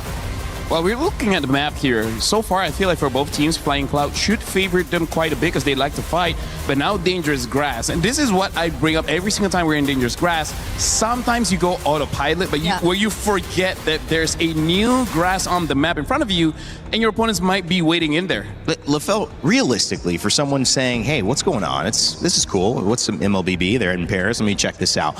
Dangerous Grass, like, what does this really do in terms of changing your draft or your pick? Do you ban around it, or is it just something that once you get what you want, you play around it? It's something that you can utilize an advantage in the draft. For example, you have burst heroes. Since there's more grass, that means there's less vision. With less vision, some people might forget that someone's hiding in this bush, and you immediately kill them all. So picks like the Eudora is good. Picks like the Hilda, where she gets advantages when she gets into a bush, also does pretty good. Catching heroes like the Saber, the Chos, the Kadidas. Pickoffs. All of these pickoff heroes love Dangerous Grass. I love that. Ling and Belleric banned, Freya and Atlas banned. Do you feel like YG say, PP, what else do you got? Because they take the Belleric away right away. Yeah, they no Atlas and no Belleric. Yeah, they saw how comfortable they are actually with these picks. So it's great. I think now that we're in Dangerous Grass, it's all the more reason for them to just go more creative. Go crazy with the picks. There are multiple options out there and potential for pickoffs. But the Valentina ban. Interesting ban. Maybe just to open up the draft, trying to force Pro Esports to ban out the Harara, because if Harara is let through, you know that's going to be first pick. So it's both the Belleric Atlas and the potential Ling Hirara banned out. Actually, no, maybe YG just picks up the Eudora first and be like, yeah, I dare you to pick up Harara. That too. That's a good way to do it, but I feel like this sets up a good thing for YG, and this is where you want in this part of the pick. Because obviously, if you get the Harara, great. If not, you get the Eudora, most likely to counter. So they feel pretty good. I think that the question is, if you give Han the Harara, you still have a Fanny you could prioritize. Oh yeah. Oh, I forgot about that. On the side of Coily. But that was Yangon who also used the Fanny recently. Oh my Mars, God, we forgot. I mean, rarely picked up, right? So now they can pick up a Eudora +1 plus the Fanny. Oh. And the Phoveus. That's very interesting. Didn't thought the Phoveus would get picked up this early, considering that there's quite a lot of EXP that can fight against a Phoveus. Yeah. Like the Alice, Uranus. You just probably be a bit more careful with the gold lane pick, given this. You already have a Phoveus and a Fanny to deal with, so... Wow. That takes out probably a Harith option here for YG. Or play double fighters. But they can do that too, honestly. Right? They can play double fighters if they want. But if they go double fighter at this point, then the jungle options are... I think a Hirara is still fine, but maybe the mid. It needs something like a Kimi or something. Whoa. Maybe no double fighters. Hero. Whoa. Coming up, it's the Fredrin. This feels very pre-patch. Yes, that's the best way to put it. This feels very pre-patch. Pro Esport already having a proactive kind of draft, and then YG, a lot of control. Like basically every single hero here has a way to start the fight and control the fight. When it comes to a Pro Esport, just like, I'm cooler than you. Yeah, I think a Lilia looks Patrick good is here. cool. Oh, Glue. Yeah. Why did that? I thought you were shouting out Patrick. Patrick. Hey, you know what? Patrick Production is also cool, all right? Coolest guy ever. He's the kind of guy you buy ice cream for. But he means the SpongeBob skin, Patrick, that Glue gets to be in game. Well, they banned out the Arlot still. Well, is again, weird, it's 'cause- Arlot Fredrin, yes, but I mean, like, they already have the counters for it, so I feel like they should have banned something like an Atlas, right? Atlas Uranus, because they do well against the Phobius. Ruby's still available, but not necessary now at this point. yeah. There's just so much threat for the mid lane too for pro esports. Like you could pair a very annoying mid lane with the glue. I think there's still like the option of Eudora is still available. Lilia Eudora. You mentioned that as well, but the fact that they took out an Arlot, is there just something they don't want to break formation? And look at this, YG, they ban out the Eudora because, again, even though they don't have an assassin just yet, you just know that EXP is going to be a damage dealer, the gold laner is going to be a damage dealer, and having a mid trio like Marcel and Fredrin always in front of your face, Eudora has an easy time to stun both of them. Eudora will disrupt them quite a bit. And now even the Barats gets banned out as well. So they're drafting in a way that makes sure that their EXP laner gets to win, but again, there are options here. It almost looks like they want YG to use something like an Alice or Uranus that's, you know, I would say not super front-heavy tanky. Like the tankiness of a Uranus as well as the Alice is from healing, not necessarily because they have a lot of HP. But speaking of that, I think pro esports are yet to pick up something to deal with the massive HP that could come through for YG. Like they don't have Shred necessarily just yet when it comes to the team fights. The Moskov you pointed out is still going to be available, yes. But since YG are not going for an assassin, might they be a bit more comfortable to pick up the likes of a carry again? Maybe, honestly, maybe. Because you know that it's not going to be an assassin. The roam is a question, the XP lane is a question, so that's only probably the next consideration that they're looking at before locking in their goal lane. What's this? Let's go pro. I'm fan of PP. Oh, he loves PP. Oh. Claude. Which is, I mean, very good. Very good. We've seen Claude prioritized in almost every game so far today. And this game, there's not necessarily a hero that counters Claude just yet. Yes, as a matter of fact, the Claude already counters the Gourd, right? So that's also something here where Pro Esport, they have a good dive hero in the Fanny as well as the Claude, and optional dive with the Glue as well as the Phobius. So this Gourd shouldn't have a good time, but hey, who knows? Maybe YG creates enough space. Yeah. And what does YG lock in for Do they want their gold Paquito? lane and their XP? Yeah, Paquito is still up. Oh, though it's gonna go into a Phobius. It's not great, but hey, ignore the Phobius, then you're good. Moskov gets picked up here for YG. Should be able to deal with the Fanny, and to a certain extent, the Claude and the Uranus gets picked up. Like we've been talking about, a good fight against the Phobius. And overall, this kind of draft, you need a front line, because the Marcel is more of a support than a tank. Okay. Right? You still need a front line. Pro Esports just need their mid laner. I think there are just a multitude of options out there. The Lilia's still there. If they Lilia want, sounds great. Lilia sounds great in this lineup. Even Valir is going to be super annoying. Yeah. Previously they used Vexana. I don't know if they want to go for that again. Vexana ban. Oh. So yeah, I feel like Lilia and Valir are two very good anti-tank options that they can go for. Honestly, I'm good for either. If they want to increase another unique hero, they could pick up an Aurora. Oh. I like me an Aurora. Has not been seen for years at this point, but they pick up the Zetian instead. So unique. They want some scaling when it comes to the late game in case the Fanny doesn't work out. Guys, in terms of execution, who do you think leans towards it being a simpler job to get it done? I don't know if I'm just more used to seeing the Fred and the Gourd and how simple the lineup of YG is, but I feel like definitely mechanics-wise, it's also the easier to pull off lineup compared to Pro Esports lineup right now. I agree. It's just that I would say Pro Esports, they're scaling. Maybe they're able to outscale, but that one is more of a matchup in the gold lane. Well, after the last 3 international tournaments for Cambodia, they've got a new representative who's looking to finally make it into the knockout stages. But will it be Yangon Galacticos from Myanmar, who shut down their dreams and maybe have a little bit of a story to tell for themselves? We'll find out as we begin game 1 of our second series of the day. It's all upper bracket for the next 2. Let's send it over to your casters, Naisu and Mirko. Thank you so much for the breakdown and welcome, ladies and gentlemen. It's our second match of the day here. This one, not an elimination match. It's to find out who's going to move forward to get to that knockout stage. Will it be Yangon Galacticos or Pro Esports? Both teams, Mirko, have been looking darn good. These drafts, though, little bit of a throwback, I feel like, now that we've been through so much versatility and flexibility in the draft. This looks a little more standard. It does. It looks a little bit more of what we are accustomed to, right? Yep. I do think it's kind of weird, though. I mean, the panel already pointed out, but the fact that Pro picked up the Phobia, still, though, banning out the Arlet. And YG really seems like they're going back to comfort, something that they used to win MSL Myanmar. Back again, it's Han on the Fredrin. Fredrin in the jungle is just a very different change of pace, you know, from what we've seen so far. A lot of assassins duking it out, but now you get a Fredrin, which, you know, makes sense with the lineup because you can play around that durability that this gives you.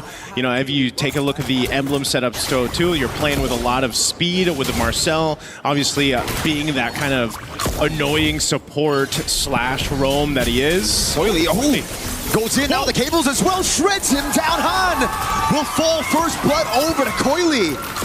Whoa!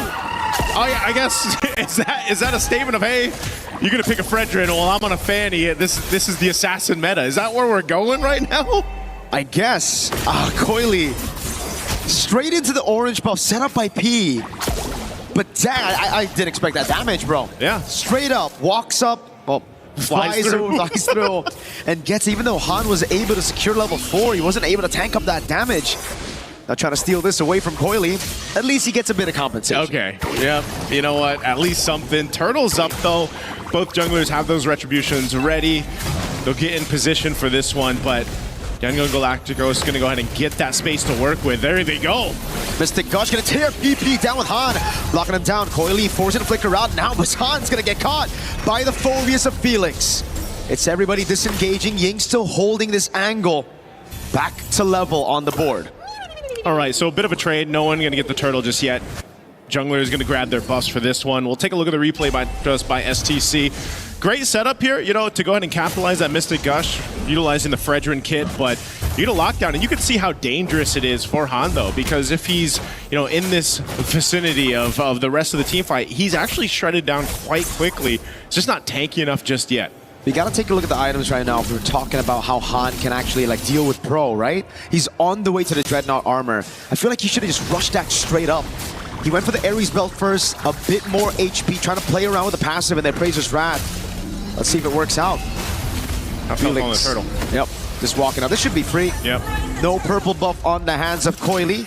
A straight up red tree now is Sa. Has to flicker out. Good taunt though. Brings Felix in for the shoulder bash. The Dark Wave lands and then Praiser's Wrath is right there, but Felix is able to sustain for a bit as Coily jumps into the back of Ken with the cables. Tears through Kaiser. He gets another with the cutthroat. Big double for Coily. Han isolated and it will be fed over to Kuzen. It looked like it would have been okay for YG on the way they went through that. Oh, sorry, Felix. Ying. Okay, he doesn't have enough damage, but yeah, the idea was there, but you always have to remember when you're up against a Fanny that being caught in those choke points around the walls, around the jungle, are not where you want to be. And, you know, just after getting that objective, that turtle, it all falls apart here. This was going so well, but then look at the back line. Coily has all the room to work with, just lines them up, and is able to go ahead and swing in, pop that damage out while everybody else gets cut off from each other. So that's really good game sense coming through from Pro Esports and the rest of the team.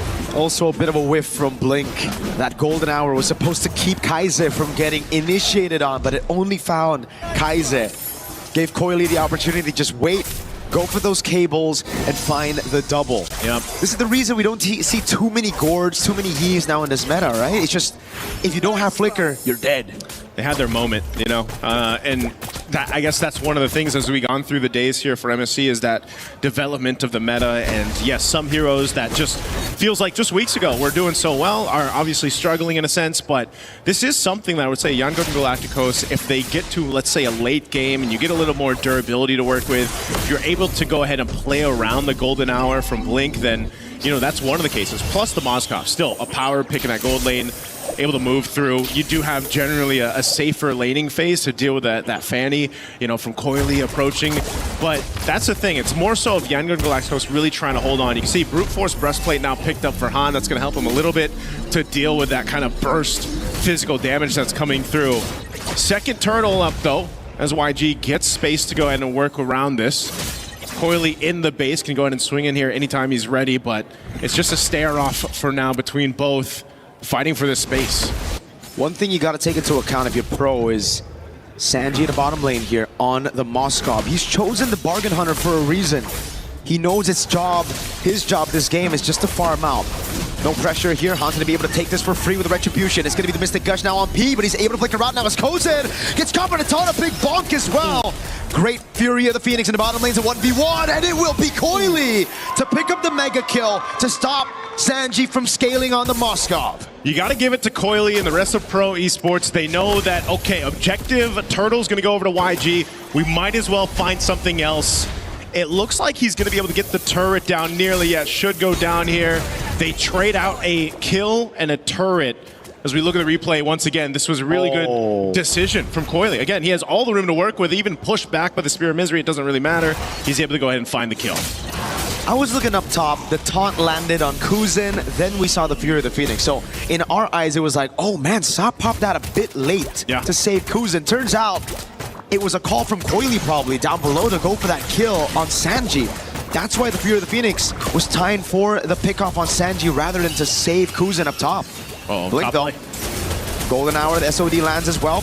PP gonna be able to actually walk away from the Appraiser's Wrath now as that's a shoulder back from Felix. A flicker out, away from the Mystic Gush. Coily with a jump in the cables. Pro, great disengage. Yeah, good use there. Again, to keep him at bay. Coily had an angle to go for. Gets stopped in his tracks. Golden Staff here picked up by Sanji as they continue up the top. Here the Phoenix appeal for Kuzin as he gets away with BMI, and Felix finds to pick up a Ying. Dives on the turret, picks up the kill on Kuzin. Now he's taken very low, still able to sustain it. Again, the missing projectile saves him, but Coily walks up, finds the unstoppable now with the cables onto Blink. It's Han with the flank on top. It's a big bonk, and that's going to be 2 for Han. Coily, though, wants another. A triple responded over for a double. Kai's here with a missing projectile and the gush onto P. What a bloodbath from that top lane. Both teams able to get multiple kills. As we take a look at the replay brought to us by STC again, Fury of the Phoenix is great. And look at both junglers. They have their moments here. Han cleared out that mid lane. He makes his way up to the top. He sees multiple health bars low up on this tier 1. He sees his moment because he knows Coily's having his own. So might as well go in for this. Gets that double, but essentially will go down. And also really good response from Kaise to come back and get P down with that Mystic Gush. So this trades across the board, which will all ultimately lead up to setting up for this first Lord here now that it's up. So this is, again, just a fight to see who has that better team fight. And you've got one jungler on the side of YG who's pretty stationary, you know, more of this bulwark front line, while Coily is everywhere. He's 7-0-1 right now.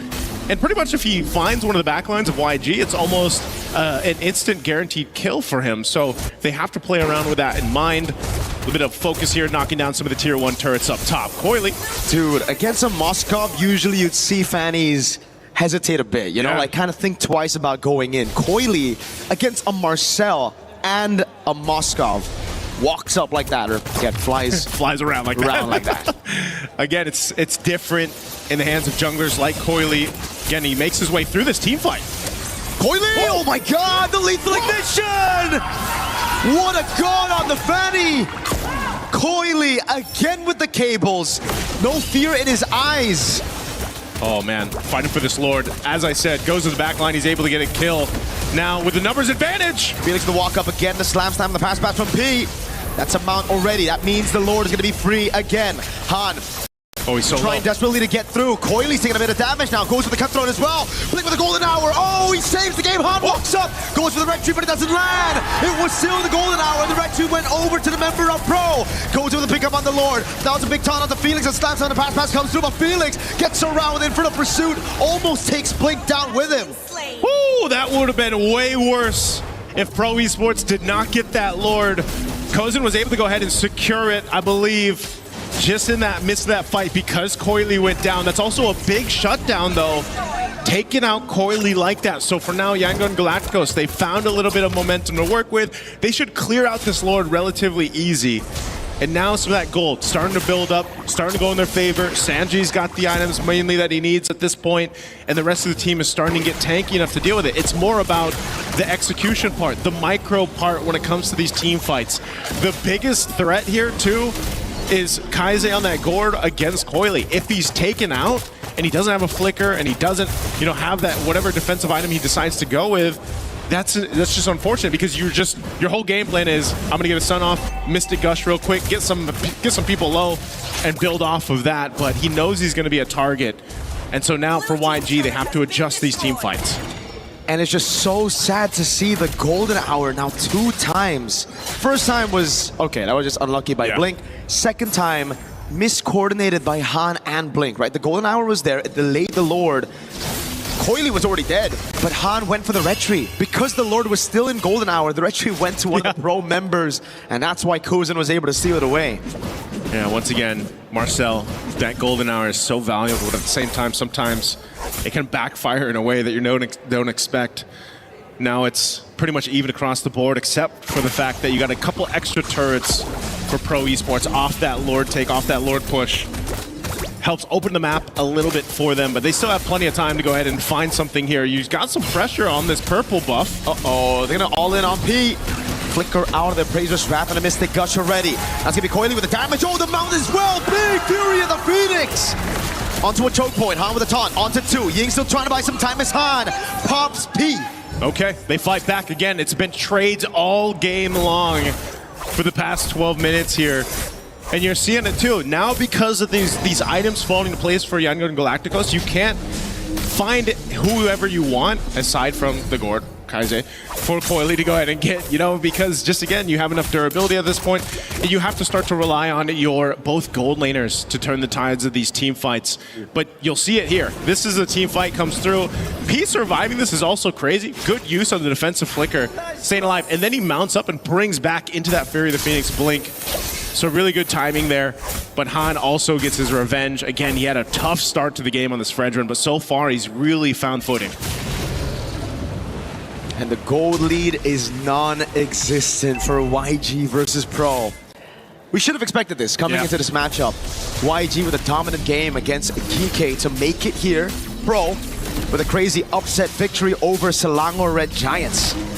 Both trying to fight for that qualification to knockout stage. Han holding on a neutral objective, jumps on P. No flicker, Mystic Gush, and the Brazer's Wrath to take him down. Now Felix gonna get caught by the taunt as well. Sanji clearing out mid. Kozen doing the same thing, but the wave up top is good for Pro. Oh, they're gonna fight for this Lord here. It's at half health. They know they're down P. They're gonna just blitz this Lord though for YG. Han's trying, the golden hour's placed down. Oh, Felix! With a steal on the Phobius! With the help of the Fury of the Phoenix, how did that just happen? Was that just a dark wave? Like, no way. We gotta get a replay on that. What? We have to see it. Again, that Fury of the Phoenix really helping. They're trying to hold on to this mid turret, but man, another Lord. Uh-oh. I thought he was gonna pay for his sins, but no. Flicker. Get out of jail free card. Coily. Oh, he's here. He gets caught in a frozen moment. Oh my god, win a crown. Perfectly timed by Kaize. A bait away. Coily wants part 2 with the cables. This time trying to bait out a battle spell. That's actually pretty big though. The Winter Crown being down at least is something as they approach the base. That's what they want to play off of this Lord here now that everyone's going to be up. But again, at least for the Gord, at least for Kaize, he still has Flicker. He can just kind of post up in the base, help clear things out. The fight for these buffs though, man, P taking a ton of damage too. Kozen trying to take down a tier 2 turret. Lord makes its way up top now. Oh. Coily going to be stopped here, clearing out the Lord. This might be all they get. They do get some damage done to that top base turret, but still, YG's base defense and their composition will clear things out relatively quick. So, I mean, based how things have gone for the last couple Lords here, it's got to be the retribution for the next one, man. It's going to be so important for either team to go ahead and secure that, to get this momentum as we look at the items coming into place. There's even a big difference gold-wise between the XP laners, but Sarion Felix is actually doing a really good job of just kind of being that front line that he needs to be on the Phobius. This is why even after those nerfs, the Phobius still finds itself at a pretty good spot in the draft, right? Still prioed, banned in the first phase, especially with the Assassins coming back into meta. Felix, though, he's had a tremendous game on the Phobius so far. That Phobius steal, it shouldn't even be possible. Again, I would have loved to see the instant replay there. How did he get his hands on it? Because it didn't really look like Coily was in a position to steal. Han had a free retry, it almost looked like. Yeah, again, at this point, that retribution battle needs to come down between the two junglers here for this next one. But both teams have been showing that they will go for pickoffs if they can. It's a bit of a tough game, I'd say, for YG too, just because you got to keep tabs on Coily. Where's he pushing? Where is he going? As you look at the difference here between the XP laners, what they've been able to go ahead and secure, of course, for each other. But Ying can essentially do the same thing. We saw that in the earlier team fights, you know, being that front line for them. He can help kind of give that vision too. Phoveus, though. Whoa. Oh, hold on. Trying to cut him. Nice try. Yeah, he's able to get away just fine. Again, you got to keep tabs on Coily. Any Fanny like this is going to play that move, but YG has the same option with Sanji. That's the thing. There's still so many ways they can play this against YG. It's not like they're going to lose out on that far lane. They have a Moskov and a Uranus to play on those far lanes to match the Fanny. Heck, I think they might even be able to clear it out. Oh, wait, Kuzen can't be standing behind those minions like that, man. The piercing damage of Sanji starting to hurt. Yeah, it does. Mystic Gush already dropped down too. Wait. Okay, that's some key ultimates down for YG. Did Pro Esports just get the upper hand for this Lord take? They're going to make their way. Coily already got his buff. They're going to try to zone out the rest of YG. He already pushed in the bottom lane. So now it relies on Sanji to land that SOD. PP in the back, trying to zone him away. Coily with retribution again as PP was able to zone him away as the golden hour comes through, but the SOD landed. There's no way he takes it with 4 members corralling over that landed SOD. Han mounted on, now brought back to the team. He's still able to escape for a bit, but the pass is right there again. A big bomb lands onto Coily, baits out the rose gold. Pro should just be happy with the Lord. Blink wants a bit more. Ying now walks up Kozen, trying to punish Flicker out from Ying. Okay, this just has to be a disengage. They got the Lord to deal with. You're seeing how much of a push and pull it is for both team compositions now at this stage of the game to really execute it properly based on the ultimates they have, plus those battle spells. Once again, with that Lord coming up, again, this isn't the evolved one, so YG shouldn't have a problem potentially even holding on to their base turrets. Maybe they lose one on this, depending on how Pro Esports plays it as they clear these waves out. It's a little troublesome for Pro Esports on approaching this because, again, when this Lord is dealt with quickly in those waves, those powered up waves, you might even just get a tier 2 mid lane off of this. I mean, they're looking for their own window of opportunity, but it's even difficult for Sario and Felix to be the one to jump in or P. And it looks like that's just going to be it. The Lord is cleared out easily. That's one advantage that YG have, right? Like, when it's outside of the base, Pro definitely have the advantage. They can go from different angles to attack this front to back, to break the formation. But when YG are defending, there's no chance you can break that formation. They're playing under those turrets, right? And that's why with Sanji and Kaize, as long as these two are still alive and those frontliners can just hold in front with the towers, there's no way Pro can actually siege them down. They're going to have to win it through a team fight. Yeah. This one, Oily, get a couple hits off. It might be the best thing you can do, you know, just playing around Coily, get a couple hits on the turret, do it on the other side of the map, because they both know they have to just play around Lord. The pick-off potential starts to come down to, can we use a conceal, can we actually find someone out, but then the teams have been doing such a good job at just going to be in there for each other, answering the call if some pressure comes through. Good little take on that purple buff, though, Coily. Ruthless on the Fanny. Use the cutthroat to secure it there. And yeah, it just seems like Han's been losing out on these retry battles. Nice on the veteran. Hey man, at least if he can get it for the Lord here, it's going to be 30 seconds over quality. Yeah, exactly.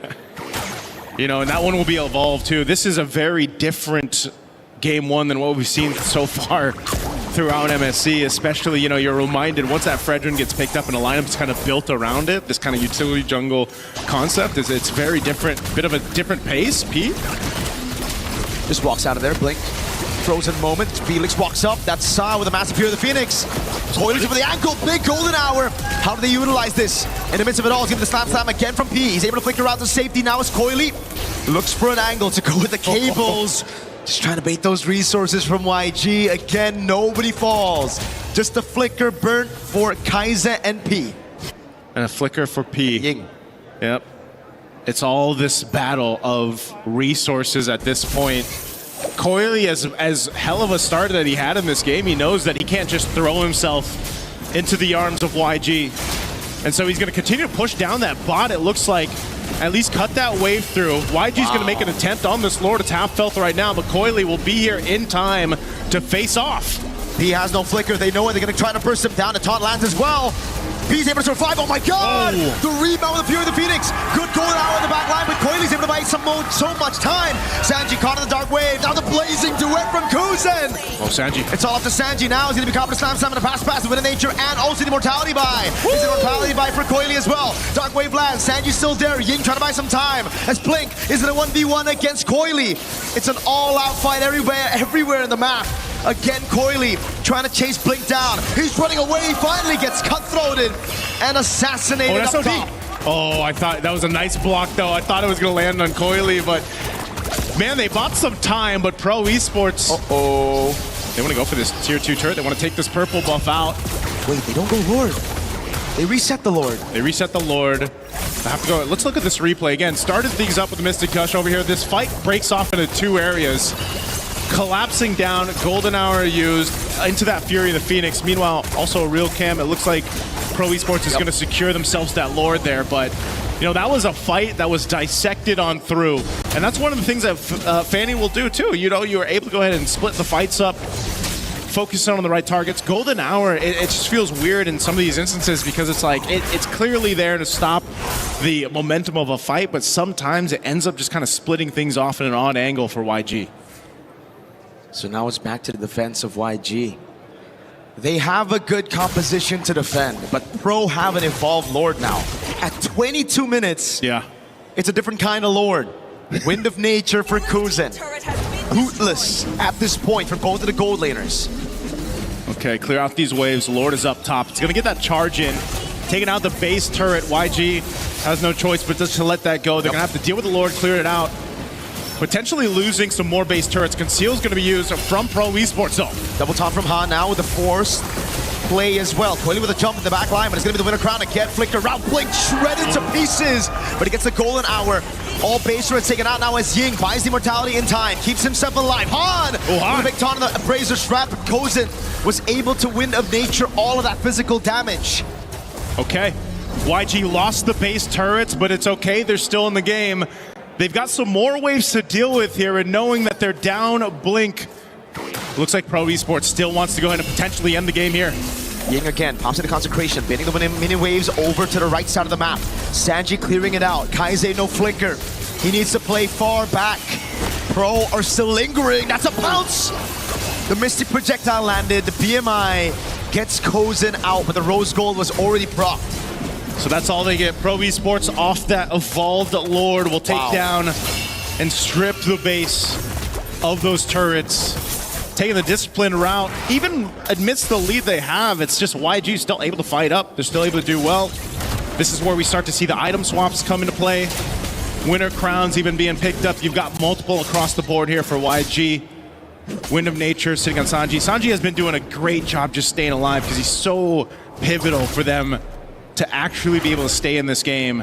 Kaise as well, very happy with his Mystic Gush timings, but he's got to go in a way where we saw in that last fight where he pops the Winter Crown, he Mystic Gush. It's still being used even when he's frozen, but again, it's better for him to go ahead and do that in the base. But this time, now 24 plus minutes in the game, this Lord, I don't know, man. If Pro Esports able to secure it, even with this kind of defensive lineup YG has, I don't think you can defend against that. Coily's still pushing in that bottom wave. He knows it's going to force someone from YG, force Sanji to go clear that out, respond to it. Holy moly. Even with the guaranteed slow push, Coily decides to shove it straight inside the base. This means Sanji's going to have to deal with it. And he shows up on the map. Kuzen utilizing the position to go on to Ying. He has a bit of crowd, positive consecration. That's the Fury of the Phoenix, baited out already by YG. This could be the angle. They've reset it, and Sanji has cleared out bot. Yeah, he's cleared out bot. He's handled the waves really well. YG, this is a Lord dance as ever. Still half health on it. Fury of the Phoenix still on cooldown, so they don't have that right now. And Han's tanky enough to go ahead and sit here, like we've seen so much before, on this Fredrin with an immortality to go in and just tank up the shots. Blink jumps in. Golden Hour doesn't land on anybody. Felix is able to evade right now as he lands a Dark Wave, but Coily's gonna go up top. Mr. Gosh and a Blink appraises Shroud. Coily in the base. Blink trying desperately to go back into the base to save it. He gets there in time, but Coily has a few minions on it. Now it's gonna be the SOD that lands. Sanji gets Coily down. His first kill of the game, and it's a massive shutdown. Both junglers, though, will be taken out. A last-ditch effort from Coily to try to make something happen, knowing that the Lord was secured by YG. Really good timing against Sanji. Might have been his first kill, but it was an important kill. Might be the one to potentially win them the game here. They've got a really strong, evolved Lord to march down this mid lane. Now, 45 seconds for Coily to be up. Can Pro Esports delay this further? And without Han, no. The same thing. Is Ying going to be the guy to go in and tank this, lead this, or will it be Blink? He's got a golden hour that he can play around with. The game plan here might just be to knock down some base turrets. Mystic Gush already on Felix. Golden Hour catches 3. No follow-up though. Felix is able to escape. That Fury of the Phoenix from Sa buying them a bit of time. Now can they clear this Lord? Base turret I think will surely fall. Sanji's on it already. But hold a second, after that charge, it doesn't seem like YG have the resources one hit to push in forward even more. It's just going to be the base turret taken by the Evolved Lord. Pro, again, able to defend through the wins they got all the way from the start of the game. Those base turrets on the side lane, nice. Yeah.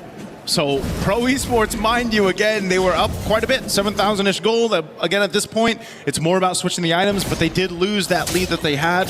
They also lost a base turret off of that. So YG now in a position, now in a seat to actually go ahead and be in a better position to win the next Lord fight. The biggest thing for Young Galacticos is literally just dealing with whatever Coily is going to do. He's the only guy that can push the opposite side of the map. And Sanji so far has been the guy that YG has counted on to deal with him. Ooh, dude. They This is flicker very, down. very squishy, Patrick.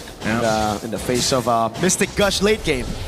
Yeah, it's definitely hurting. A flicker down is something for YG to play around with. Some big waves down bot that they're going to have to deal with too here, but it's just playing around each other because they just know that if Coily jumps into this backside, even on Kaizé, and gets a winner crown, that's value. Everything comes down to pop in battle spells or defensive items now that we get this point. You're going to see these potions being picked up now too. 28 minutes, man. This has to be, if not our longest, one of the longest so far for MSC groups.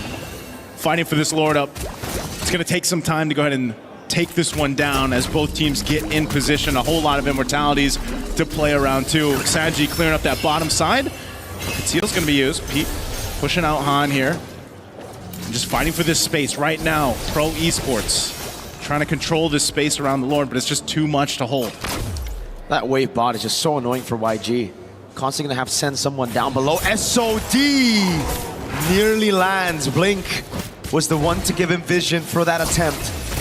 And that's where the mechanics come through. 28 minutes. Yeah. It's the macro, obviously, but you have to be clutch in these moments. You have to be the one to make the play to win the team that game. This is like the most macro game we've seen so far. I feel like one of the biggest ones too at this point. Well, Coily. Game one, Coily's just gonna go ahead and sit down on that bot side, but look who's rotating down. Sanji and Blink. Mystic Gush already used. Lord's gonna go for a bit of a reset there. Oh, that is a big whiff. Coily stays for a bit too long, gets caught by the Spear of Misery from Sanji. It had to be also that snapshot, right? I mean, they got him on the wall there too, that spear. That is a huge pickup, and now without Coily for 60 seconds, a whole minute. YG cleared out the waves, and they know they have the space to work with for this Lord. And Mr. Gush. All in onto P. Fear the Phoenix, P. Immortality down already. Blink now coming in as well. Good taunt and the pierce from Sanji. Ying taking very low. Kuzi gonna look for the play. Flickers in the Blazing Duet and the Wind of Nature as well, but Blink is able to get out of the way of the Blazing Duet. Felix, 3-man Dark Wave, has to flicker out. Big bomb with a missing projectile. Goes in as immortality, but he's gonna go down to Ying. A big bonk sends Han, or rather Felix low, but now it's Sanji with Wind of Nature. That's an immortality already down. Hassan's gonna get flickered out, but he buys the immortality in time. Wind of Nature, everything with the Wind of Crown as well, but it won't be enough. It's a big wipe for YG as they come back in game number 1. Talk about a defense from Yangon Galacticos to hold on strong even when down for the majority of that game. A composition built around base defense. Well, you see exactly what that can pull off here. Really good timing, really good game sense to make that play in the bottom lane, find Coily, and then make something out of it. They knew that they either had an option. If we get Coily out, we could probably just get the Lord, and if not that, then we could just win a team fight. Not having that threat anymore, and so Yangon Galacticos knew what they had to accomplish. They did it perfectly with this lineup. Took some time. They really had to buckle in for as we look at the highlights from STC with this one. Again, very strong showing though from Pro Esports. Coily on this Fanny, phenomenal. But eventually, it kind of falls to a different point of the game. You know, you're not able to go ahead and just swoop in like this, get kills. Han really held on, built up that durability. And, you know, you got to give it up to Yangon Galacticos to hold on together. YG winning this game with an unorthodox composition. Yeah. We have to say this. This is meta. A few patches ago, this was the best composition you could go for. But in the current meta, we've seen more assassins in the jungle. Coily had an 8-0 start to the game. Yeah.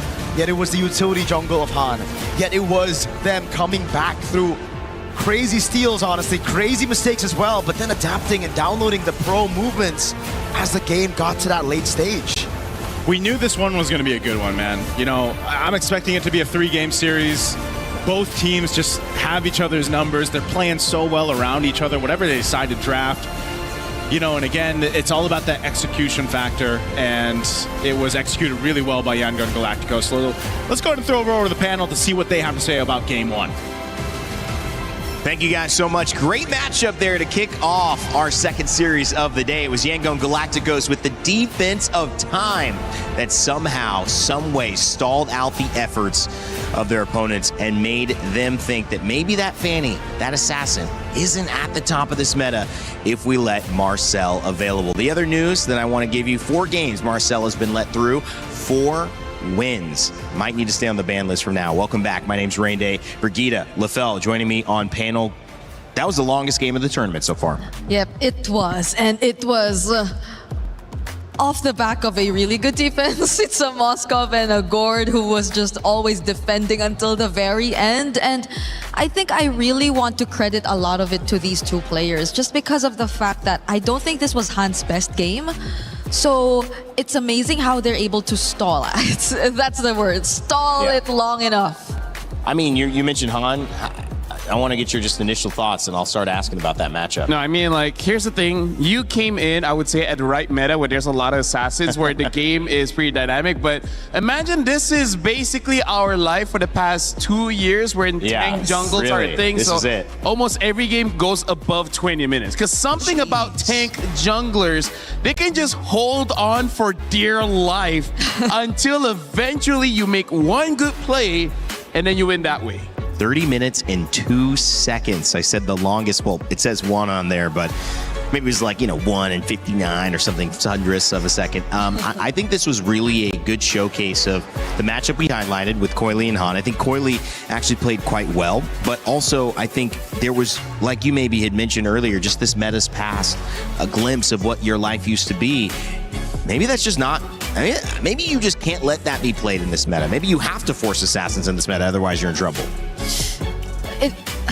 By the way, let me just say, look at the buffs there. How many times Han has been denied of the buffs? The orange buff, he only got 12, and then Coily got 17. The purple buff only got 15. Coily got 17 again. And look at the objectives as well. Like, I gotta say, 4 Lords was taken by Pro Esports. Only 1 from Yangon. So this is a really not a great game for Han, and yet somehow, some way, again, with the Gord as well as the Moskov, they were able to hold out long enough until that moment finally came for them. Yeah, I agree with you. There might be a bit more question as to whether or not this pre-patch quote-unquote meta is still actually effective currently.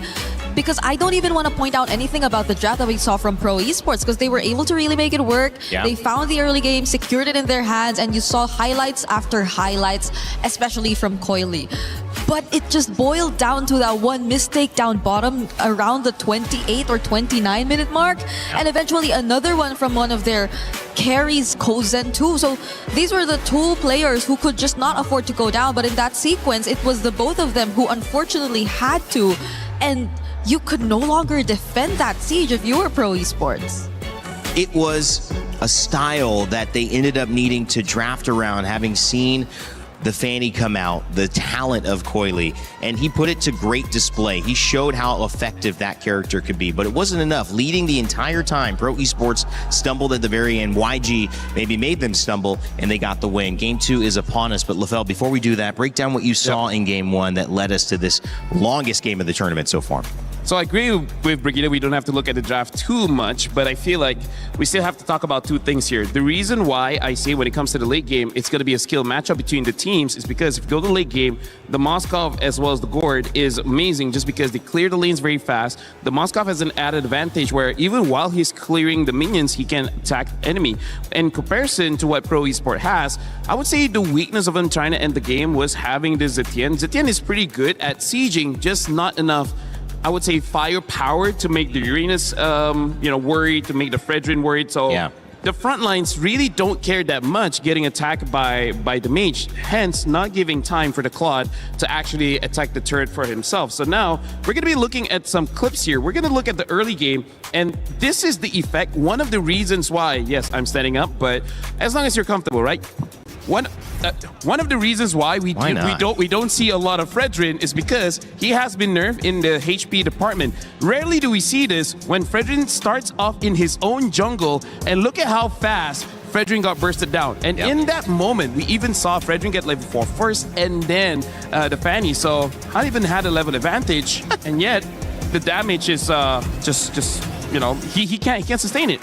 And then going for the second thing here, this is honestly just glazing the Fanny of Coily, because look at this situation. I feel like for all of the Assassin players, they know how difficult it is, where if we're going to be looking closer into the minimap here, you can see that the Gord as well as the Claw, they're protected. They're behind a wall. They're close to the turret. This is a situation where you don't really see Assassins going in for the kill. And yet, you look at how Coily uses this entranceway. Like, there's not a lot of situation where you can go through here and be safe. The only reason why he is safe is because the rest of the front line are here. There is zero protection down back. All of the damage dealers are here. Thank you very much for illustrating this for me as well as Brigida. Look, he just goes. There's no protection. And this is why that sequence was amazing. But then as we go through, some mistakes start to creep in, where this is, I would say, the first mistake coming in from Pro Esport. We have to zoom, and we also look at the highlight circle here. Look at how low Coily is. Yeah. He should not be anywhere close here, because the thing is, the Lord does true damage. Even though this is 9 minutes, the Lord doesn't hit that hard. You still got to respect it. During this time, the golden hour was used trying to stall, but this is where we got to say, unfortunately, Han, not just Han, the entire team does not utilize the golden hour very well, because they use most of their abilities during the golden hour, and by the time expires, it kind of doesn't get used anymore. So this is the first mistake coming in from Pro Esport. They do things differently here. They could have ended the game much earlier. And then this is basically the final one, where this is one of the rare times that Han finally gets a win around the Lord, and that's like 25 minutes. And then at this point, this is where winning really counts on skill and a little bit of luck, because Coily was trying to end the game here. But then as he's reaching forward, he got hit by the SOD. Man. Look at how perfect that hit really was. And then Coily was next to the base as well, so he will get stunned up if the SOD did not hit. I don't know about you, Brigida, but do you feel like Coily could have ended the game? I feel like he can. Thank you so much, Rain Day. There's a world where he can, especially as you could see. What is that?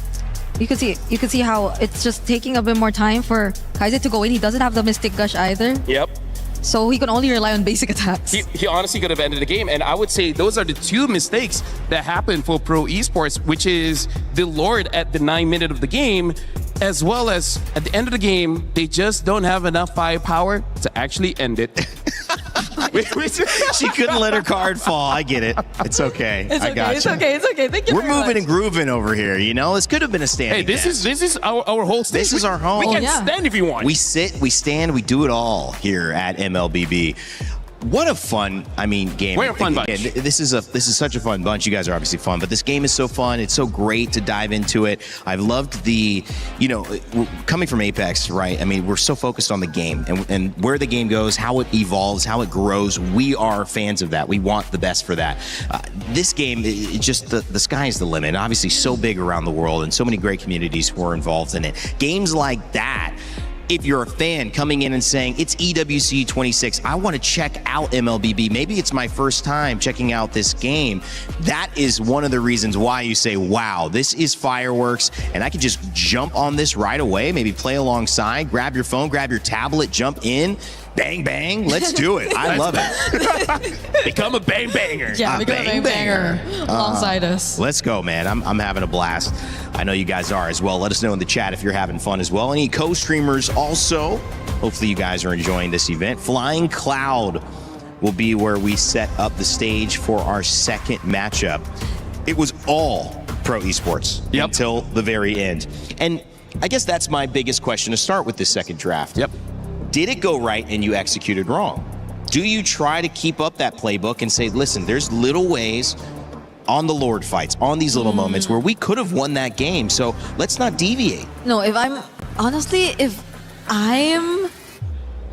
Yangon, I would really get a takeaway from that game. Even if even if I won, even if I won, I wouldn't want to put myself in the same position because you worked too hard for that one win that was the longest game of the entire MSC too. And I think that's enough to show you that it's not going to work against the lineup that Pro Esports could potentially put out. But this Look at the change. Yeah, well, you're still seeing respect from Pro Esports nonetheless. They would rather not have them pick up the Fredrin again. Yeah, but the thing is, there are other tanks. I mean, not that I want to see it, right? I want to see the assassins. Yeah. But also, I do want to say, like, for Pro Esports, in terms of answering what Rain Day is saying, it's kind of like the only mistake they did was not ending the game. Right. Everything else was perfect, right? Right. Where personally for me, I would just say, you know what? Glue and Phoveus, you guys don't matter. Dive into the turret. If you die, you die. But let me end the game, because that's, I would say, one of their mistakes. They should have just been brave enough to sacrifice some of their members and then ending the game. But again, going up against a Moskov as well as the Gord, it's kind of difficult to end the game. But now the Freya does get banned out. Hirara is still open. Same as multiple other heroes like the Eudora, the Zushin. Quite a lot is still there. I mean, I think the good thing that's happened here. Oh boy, we probably did not expect this. But you know what? It kind of gives you an insight, doesn't it, Brigida, into like how comfortable PP probably felt on that Sorry, Valorant. I just saw it. Finally. They probably were like, that's kind of how we've been winning. That's where we feel comfortable. So we should just prioritize that. Yeah, I feel like it's a finally moment here for PP because a lot of their playstyle really revolved around having a really reliable Belleric in the middle of everything, and that hands over the Hirara to end the Eudora. But I'm thinking this is something they should have expected, right? The fact that they went for the Belleric means that they should have pretty much expected this, and at least they can draft around this hero again, which worked out for them. Yeah. They don't actually have to change anything. They get PP more comfortable. They get Coily back on the Fanny if they want. And they can start looking at other lanes, try to secure maybe their mid if they want to do that. I'm just thinking here, like, they're letting go the Eudora. Do they want to go for tank jungle again? Because there is still a few heroes that's pretty viable, but no, they go for a Yi Sun Shin instead and a Ruby. Whoa. Randy, for now, I don't think Yi Sun Shin has won a game yet. Hasn't, no. So, I don't know how to feel about this one, especially this early.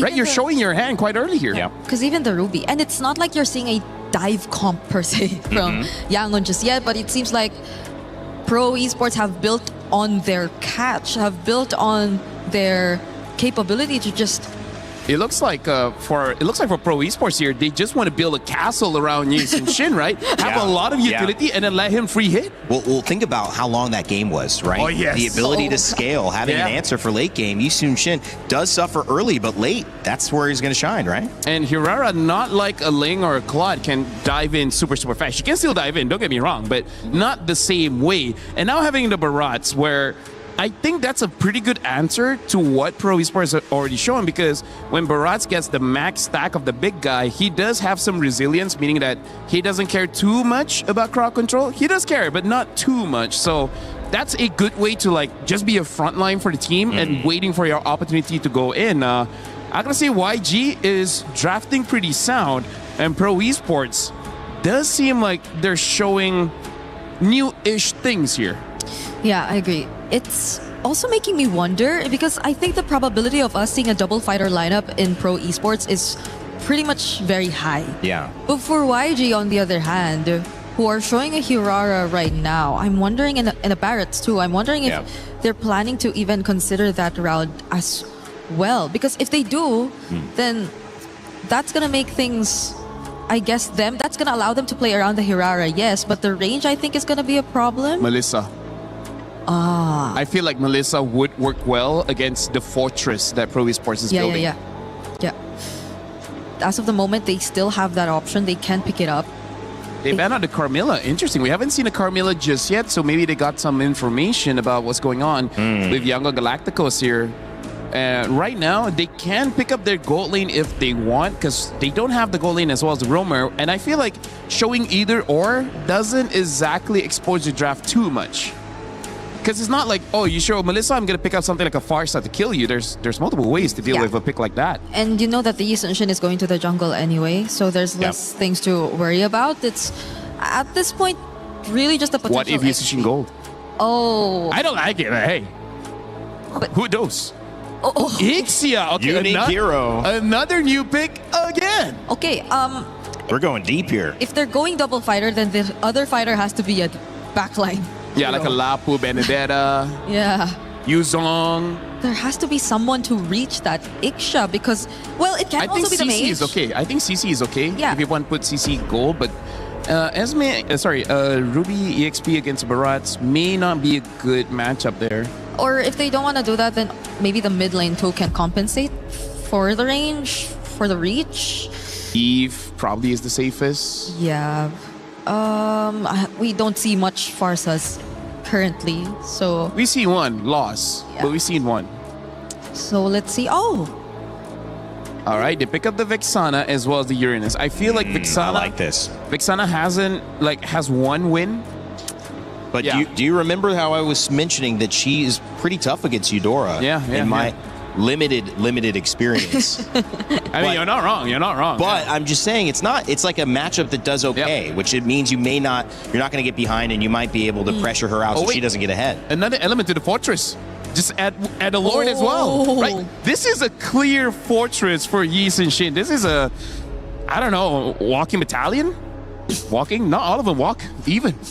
It's a strong vanguard for sure. Last pick coming in from YG. Sulfur Coily now.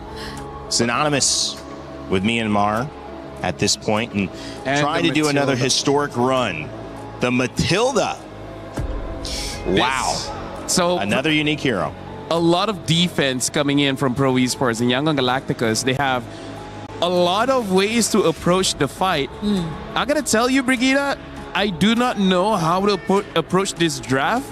Yeah. So I'm gonna look at this like a fan. This seems like a fun game to watch. Yes, it does. I think it's just very specific for Yangon. They can go very specific with their targets, but Pro can go a little more heavy on team fights for this game. Well, I'm the pro analyst. I know exactly what's going to happen. Vexana's going to beat Eudora in mid lane. I can't believe you guys don't know it. My Grandmaster rank games, I already figured that out. Okay, let's send it to two guys who have a better idea of what might take place here. Game 2, trying to tie it up. Nice, Mirko, what's going on? Hey, we appreciate that, Rain Day. You know, I see you climbing the ranks there, but let's go ahead and jump into this one. It's me and Mirko to bring you the action right now. Again, it's interesting drafts across the board. Another unique pick. Yangon Galacticos, last game paid off with patience because they turned the game over on its head, got the victory. Now, Pro Esports, I like it, man. This is all playing for your Yi Sun-shin. Maybe that's what it's going to take, Mirko, to get him a win because, yes, the YSS hasn't really won anything. Nope. Been used twice already.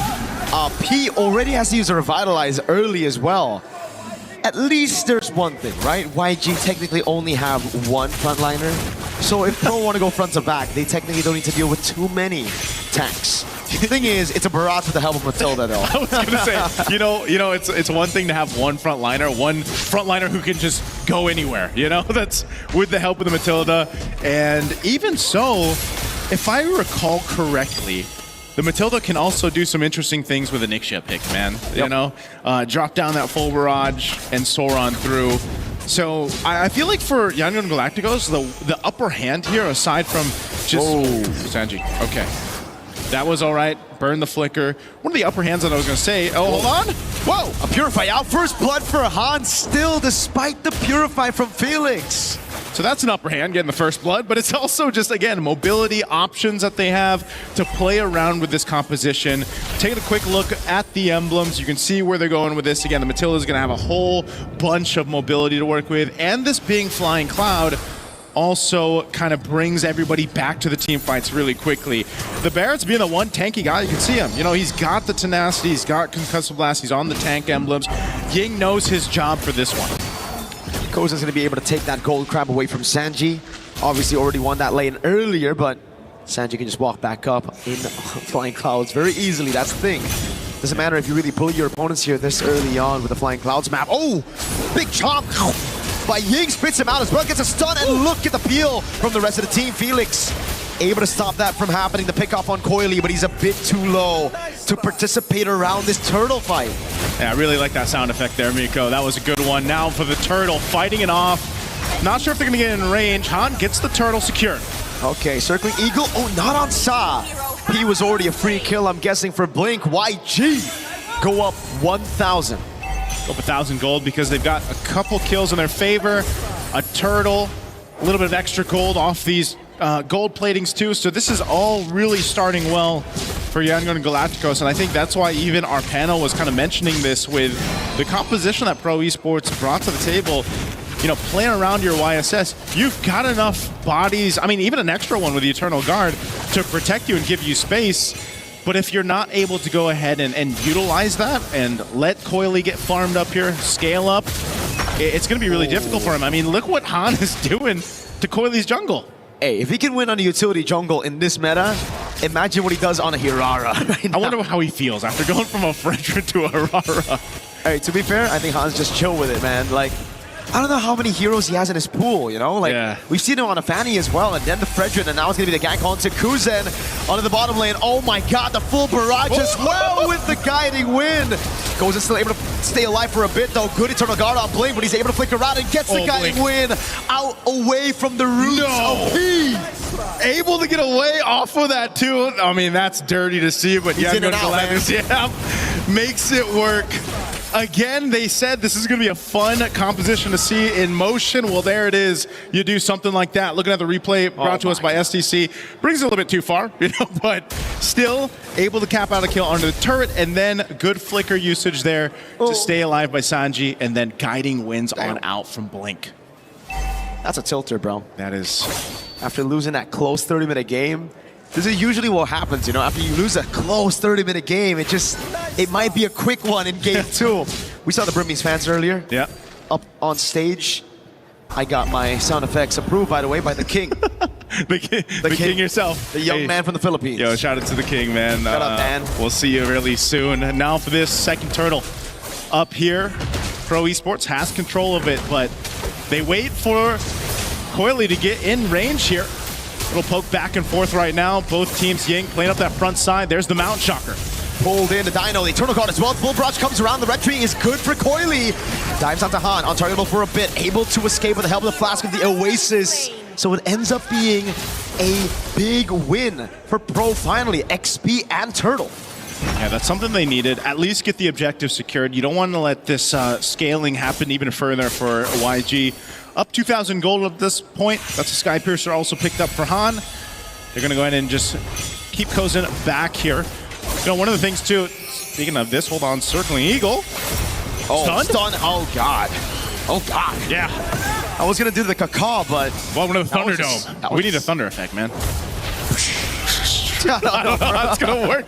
I don't know if Leo's going to approve that one, but that one's not. He'll come up with something better. But that is the interaction that you can expect. One of many that Yangon Galacticos can go ahead and play around. And so for Pro Esports, you know, that's one of the hard things about it is like, what way is YG going to approach our fight? You know, or they more so just kind of have this universal, straightforward approach. We saw it where they're able to go ahead and bully off Yangon Galacticos off of an objective. But even so, if that ends up being the case, you know, once the Lords come to play, the approach is going to be different.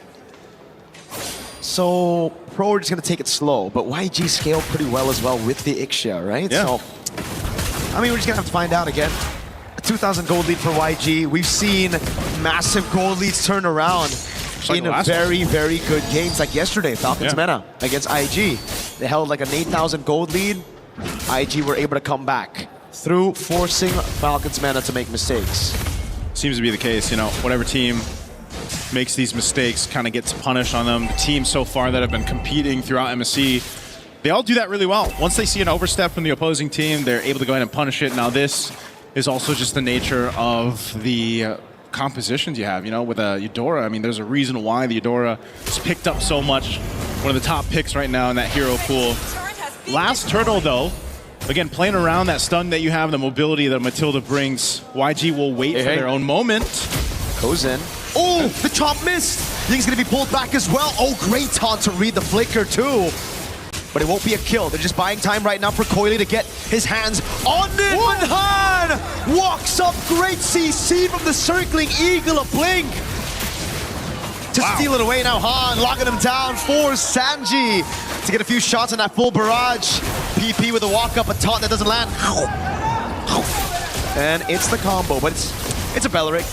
He should be able to get away from this, right? Hold on. Revitalized taunt. Oh, he picks up the kill with a basic attack through the CC chain. How many stacks does Han have right now? Can we take a look at that? I mean, I know he picked up the Sky Piercer, was it a couple kills ago? Let's take a look at the replay here. This looks like it would be so good for Pro Esports, but Blink with that Matilda coming through on the Circling Eagle, and then Han able to swoop on, get that, and then capitalize a kill. You know, this is one of the things you got to watch out for. We've seen it before where Hirara gets like max stacks on the Sky Piercer, and next thing you know, you're gone, you know? And so Pro Esports, even if they want to buckle in a little bit for this, it might be one of those cases where you don't want to wait too long just because of the scaling that's happening here with YG. Now, bringing it further, you can see, okay, couple stacks. So 2 kills off of that when he picked up that Sky Piercer, but it's that threat now, that threat of just kind of almost lining up the kills too easily for YG to capitalize on. Even then, when they're trying to buy some time for Coily to get his hands on a neutral objective, it's just so difficult because they don't really have CC on on Felix. So all he can do is really just stand up front and hope that YG get intimidated by the aura of a Uranus. All right now too, look at this pressure. Ooh, again, no CC from Felix, he can't chain it. So I can drop down as much CC as he wants to. Yeah. But as long as it's not going to be followed up by a Mountain Shocker, an I'm Offended, or a Don't Run Wolf King, Han's going to be good, bro. Yeah, Han's got a lot of space to work with, just by himself, basically. Han. Yeah. And Han can do this. Han can do this. As this Lord comes up, they get in position. Again, some of the ultimates were used in the previous fight, but they should be back up for this, depending on how Pro Esports stalls this out. Whoa. Oh, Mountain Shocker used. Oh, good usage. Not as welcome. 1v4. Oh, spits him out, gets on top! Now, I'm from Vended coming through as well. Response over, goes in, flicker through, but Han's able to pick up the kill. Now he goes back in. Onto Kuzen! A double for Han as he outplays Pro completely. Oh, man. Sorry, I'm feeling he's going to survive P as well, but 2 members going down for Pro Esports, and Yangon Galacticos will make their way to secure this Lord. A little Circling Eagle here to keep Coily back again. There's still an attempt, it looks like, from Pro Esports. How do they want to play this one? Kozin is down. Coily doesn't have enough damage. Han gonna go in. Wait a second, Han. Oh, he baits him everybody into the full barrage. PP taking a little flicker in from Sanji. And Han with the red tree now as he walks back up again and he picks up the godlike YG up with 5,000 over Pro. That was such a good bait from Han to go ahead and utilize that. They know they have a full barrage in the hands of Sanji. And so just line up Pro Esports into it. And you know they want the Lord. I mean, look at this replay here. Again, Han popping that winner crown. What a bait. And just follow in through the full barrage and then comes in, help clean up after getting the Lord. That's a whole lot of value for YG off of that fight. And now Lord in the mid lane, they're knocking on this tier 2. Full barrage. Oh my God! Kozin just got bleeped out of the game. Welcome to the Thunderdome, basically. Lord charges in. Oh! Okay, Purify used. There's the shields. They're going to pop in mid and bot. Asanji is still down there right now. Down Kozin for 10 seconds. Pro Esports just has to let these turrets get whittled down here. Han's walking in that wave up top. They're trying to hold on to this one holy defense shield. This is such a problem, man. I mean, even alone, if you go too far forward, if you're Pro Esports, you're going to get stunned. Or you're going to get Circling Eagled, or you're going to get Daytona's Welcome. Like, this is what I'm talking about. There was so many options that YG can play around with, and that's what's gotten themselves almost this 9,000 gold lead. And it just seems like the Yi Sun Shin might not be it in the meta, bro. Yeah. Like, he's done... it's not Coily's fault. It's a pick. He's done nothing in this game, right? Farming up. Oh, whoa. Finds him, as we were talking about, throws it back to 3! Ying, what a play on the barrage! And now it's Han on Kozin, trying to find the kill, stun lands, and it's a basic attack that gives Han a double. Now on Felix, can he get it? His hands on the 80 stacks of the Sky Piercer! Han with a triple to send Yangon Galacticos to the knockout stage of MSC at EWC 2026. What a dominant game 2 for Yangon Galacticos after an endurance test in game 1. They just came in to this one with a different game plan, and my oh my, did they execute it well. Talk about draft diff for this one, and just execution. Again, Yangon Galacticos, familiar names across the board for the most of us here that have watched international MLBB, and they are a team that just does it so well in so many different ways. And they're definitely going to be a force to be reckoned with in the knockout stage, man. Again, that mobility that Matilda brought to this, and I mean, to make an Ixia work, Mirko it's insanity, but it's the insanity that I'm really liking with our meta. No front line except for Ying, but that was already enough. And again, we saw those moments come through again. Naisu, full barrage, pulled back by the guiding wind. So many times here was just them corralling onto Ying, but then forgetting the plot. Everybody else having the time to deal damage, to pick up on those stacks. And once Han got the first 20 stacks, it almost seemed like it was over. Yeah, Han did again. This Hirara, there's a reason why it's 70% win rate. Why? Plus, 70% plus. Because you do things like this, man. I mean, Han was what, 10-0-2 by the end of this? You know, multiple stacks. But also the Eudora. Like, if you get Eudora and Hirara right now, it's almost like, okay, what are we going to do against that? Because even when you thought you were able to get away, look at that. Boom, stunned. You have nowhere to go. Han can just kind of swoop in, clean up that kill. And, you know, sorry, I'm Felix. He's sorry, but Han's not. He goes and gets that triple.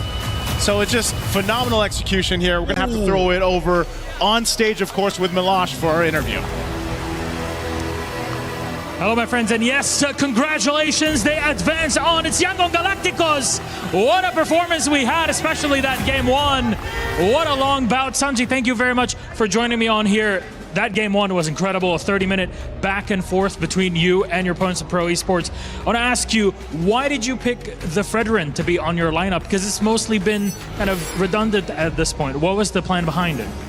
Sanji အရင်ဆုံးတော့ဂုဏ်ယူကြောင်းပြောလိုပါတယ်ပထမဦးဆုံးပေါ့နော်ဒီ Pro Esports ပေါ့နော်ကိုယ့်ရဲ့ပြိုင်ဘက်ဟာလာဒီလောက်မိနစ်30ကြာခဲ့တဲ့အချိန်တာအရှေ့ကြာဆုံးပွဲပဲဒီမှာ Fredrin ကိုဘာဖြစ်လို့ရွေးခဲ့တယ်လဲဒီအနောက်ကဒီ view ဟာပါပါလဲ Federation ဘာလို့ရွေးခဲ့ဆိုတော့ကျွန်တော်တို့ ਨੇ ပို့ပြီးတော့အဆင်ပြေမှထင်လို့ပါကျွန်တော်တို့ player ဟန်လည်းသူ Federation မှာ confidence အများကြီးရှိရဆိုတော့ကျွန်တော် Federation ပြစ်ခဲ့ရပါ The reason that I picked Fredrin was this one will be match for us, and one of our teammate Han experienced a lot with this Fredrin. It worked out really well for you. Now, this was the longest game we've had so far here at MSC, but how do you bring it back? Because there was so much back and forth in that game. How do you bring it back given the pressure that there is in this game on you? အဲ့ဒီတော့ဒီပွဲဟာပထမပေါ့နော်အကြဆုံးပွဲဖြစ်ခဲ့တယ်အဲ့တော့ဒီလိုအရှုံးကနေပြန်ပြီးတော့အနိုင်ရအောင်ဘလို့မြန်ပြန်လုပ်ခဲ့လဲ ဘယ်လိုပြန်လုပ်လဲဆိုတော့ကျွန်တော်တို့တယောက်ကိုတယောက်ယုံကြည်ပြီးတော့ပဲအကောင်းဆုံးဆော့သွားတာပေါ့ဒိန်းနေ defend ပြီးတော့ပဲ We trust each other and then we fight back together. And it was honestly a beauty to witness. Now, you're the only Sanji that's qualified, the first one and the only one so far that has qualified to the knockout stage. We've all seen the Spider-Man meme between all of you here. What does that mean to you? အဲ့ဒီတော့ဒီ Sanji တွေရှိတဲ့အထက်မှာပထမအဆုံးပေါ့နော်ဒီqualify ဖြစ်ခဲ့ပြီးပြီအဲ့ဒါဘလို့ရှိပါလဲ ဘယ်လိုရှိပါလဲဆိုအရင်ပြောပါလေ I'm so happy. Should be, definitely. And on top of that, you're the Myanmar representative. What does that mean to you also as a representative of the region? အဲ့ဒီတော့ဒီ data အတွင်းမှာ Sanji တွေရှိတဲ့အထက်မှာဒါမြန်မာတဲ့ပထမဆုံးတစ်ယောက်ဖြစ်လာတာအဲ့တော့ဘလို့ပြောချင်ပါလဲ ဘယ်လိုပြောချင်လဲဆိုတော့ကျွန်တော်တို့ကအခုနှစ်ပွဲနိုင်သွားပြီးတော့အရင်တက်သွားတာဆိုတော့ကျွန်တော်အရင်တက်သွားတဲ့ပုံစံမျိုးပဲအဲ့လောက်ပါပဲ I would like to say that we have won 2 games already and then so I'm the first one who is in the next match. It's a great thing. Is there anything you'd like to say to all the fans that are watching you right now and also for all the teams that you'll be facing off against in knockouts? အဲ့ဒီတော့ဒီ knockout team မှာပေါ့နော်အစစ်မှာဘာတွေပြောချင်တယ်လဲနောက်တစ်ခါဒီကိုကြည့်နေတဲ့ fans တွေပေါ့နော်သူတို့ရောဗာမြန်ပြောချင်ပါလဲနောက်ဒီမဲ့ knockout stage မှာလည်းကျွန်တော်တို့အကောင်းဆုံးရှင်မြန်သွားပါမယ်ကျွန်တော်တို့ဆက်လက်အားပေးပါအောင်လို့ပြောချင်ပါတယ် I would like to say in the next match on the knockout stage and keep supporting us. Thank you. Thank you very much, Sanji. Once again, qualified into the knockout stage, it's Yangon Galacticos. Congratulations to you, Sanji. Thank you very much, Coco, for joining us on our interview. We'll send it back for dusk. Have a little chat. Thank you so much, Yangon Galacticos. Make it through, and $100,000 at bare minimum for them as they advance to the knockout stages. That's going to be a fun one, but we'll see who waits to join them as we have another one coming up in just a moment. Welcome back to the desk. My name is Rain Day. I'm joined by Brigida and LaFell. Brigida, that was a game. Very different than game one. Very different. But Very. the same result for YG. Yes, I'm happy to see and hear from Sanji.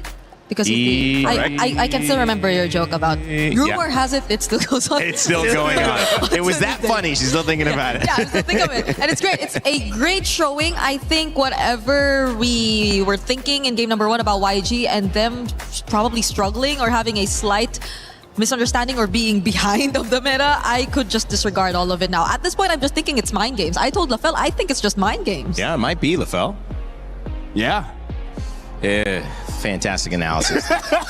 Thank you. Anyways, honestly, like, it's nice to see Hein going on that assassin again. Because on that Frederick, I think even he was like, Coach, no more. First time, last time. And then the barrage though. Let's talk about the barrage though. It was so good. It's close to a quack. It's close. Hey, you know what? Technically, it's a giant chicken, right? Oh. Because it's a dinosaur. Yes. Dinosaurs are giant chicken, and chicken are like ducks. Is that how it goes? Oh, yeah, he always does his research. Wow, that must be proven. That's got to be proven at this point.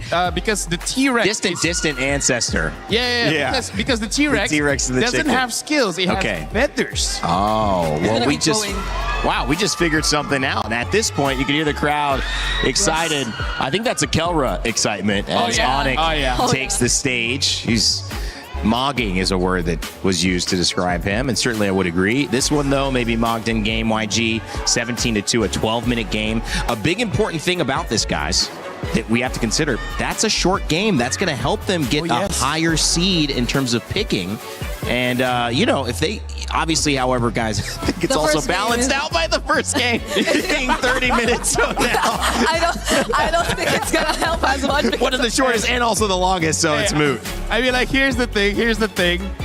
I feel like something to consider is that you don't want to be like number 3 and number 4 in this selection, right? Because number 4, you don't have a choice. Yeah. Right? Number 1, number 2, I feel like you still have some solid choices. But then number 3 and number 4, you will have like champions for sure there. Yeah, but that's if it comes down to the shortest single game time. Yeah, exactly. Because if there's no tie, with that 30-minute game, with that 30-minute, I don't know. There might be 3 or 4 after that one. I'm like looking at it, 30, 20, 47. That's like 22-minute average. That's not so great.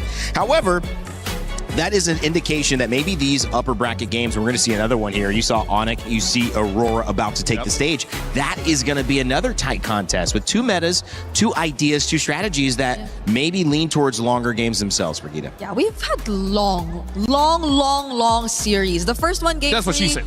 This one, not necessarily game 3, but it feels like we had a game 3. Yeah, it does feel that way. Yeah. 30 minutes. Honestly, like, this is going to be such a good game to watch in the green room on the sofa while having lunch. Eat some lunch. Come on. Or together with the audience. No.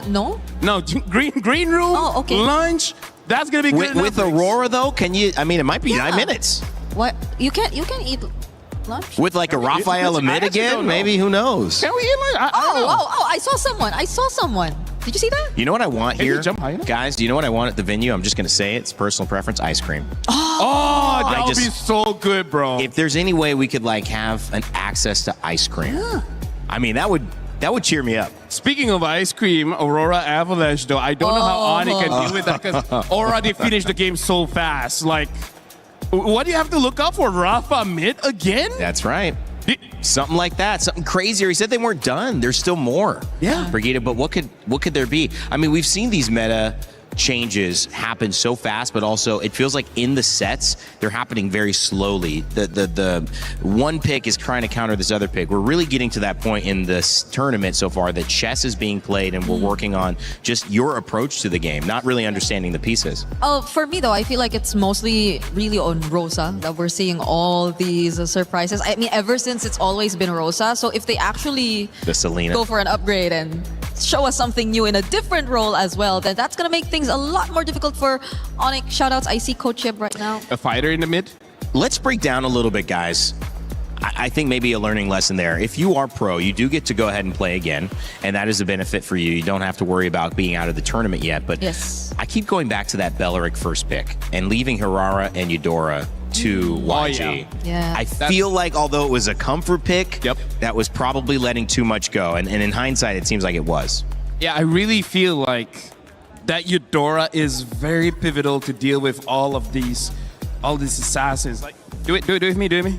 No, you can go. No, I was doing this and then you follow. You gotta commit now. Okay. All right. Yeah, there you go. So I feel like Eudora really has to be respected, even first pick. Like, you may not have a good Eudora game by having a lot of fighters as well as assassins jump onto you, but you kind of don't want to fight against Eudora. I feel like that's the biggest problem. Not that you don't have it, but more like your opponent has it. Yeah, and imagine they were too free. They brought out an Iksha. How come everything turns into a dance move with you two? Yeah, I'm suddenly starting to become a choreographer. After You all are. these You're both learning This very is a well. weird brother-sister situationship, you know? Yeah. Situations. Hold on. All right. Well, I think it's time to move on to today's schedule. We're getting wacky up here on the panel, as we like to do here at EWC.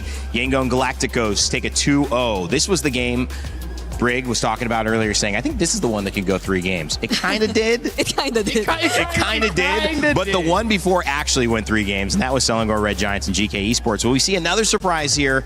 I think many people are thinking it could be quick with Aurora Gaming and how they surprised Team Liquid PH. But if you know Onyx and you know Kelra and that squad, plus their fandom here at EWC in France, rooting them on, I doubt that is going to be a game that they give up very easily. I can hear the screams. You could see it written on all their papers. There's another fan right there. Boy. one who will be seated here in just a bit. Yeah, he might have access to the stage. Oh no.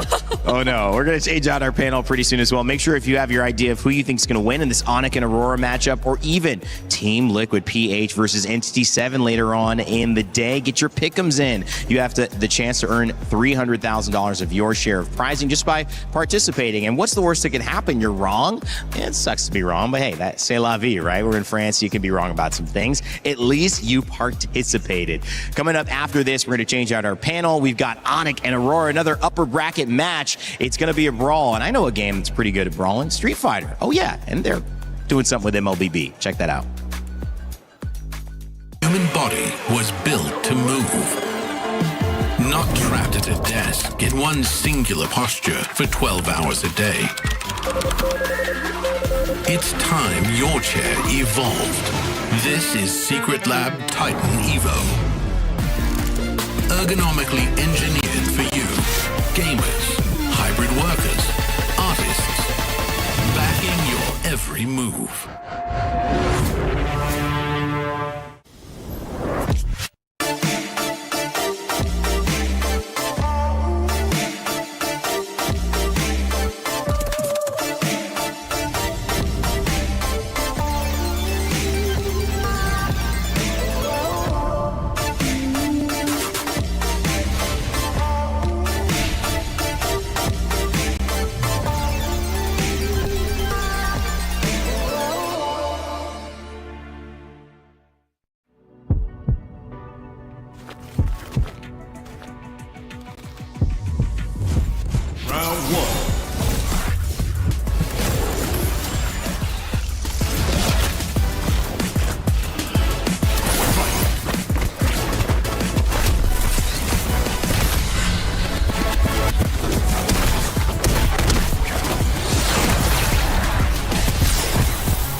He can come in here and play my game. He knows nothing. Let's go! Tyler 1, you're done. Raw energy. Off and blow the house down.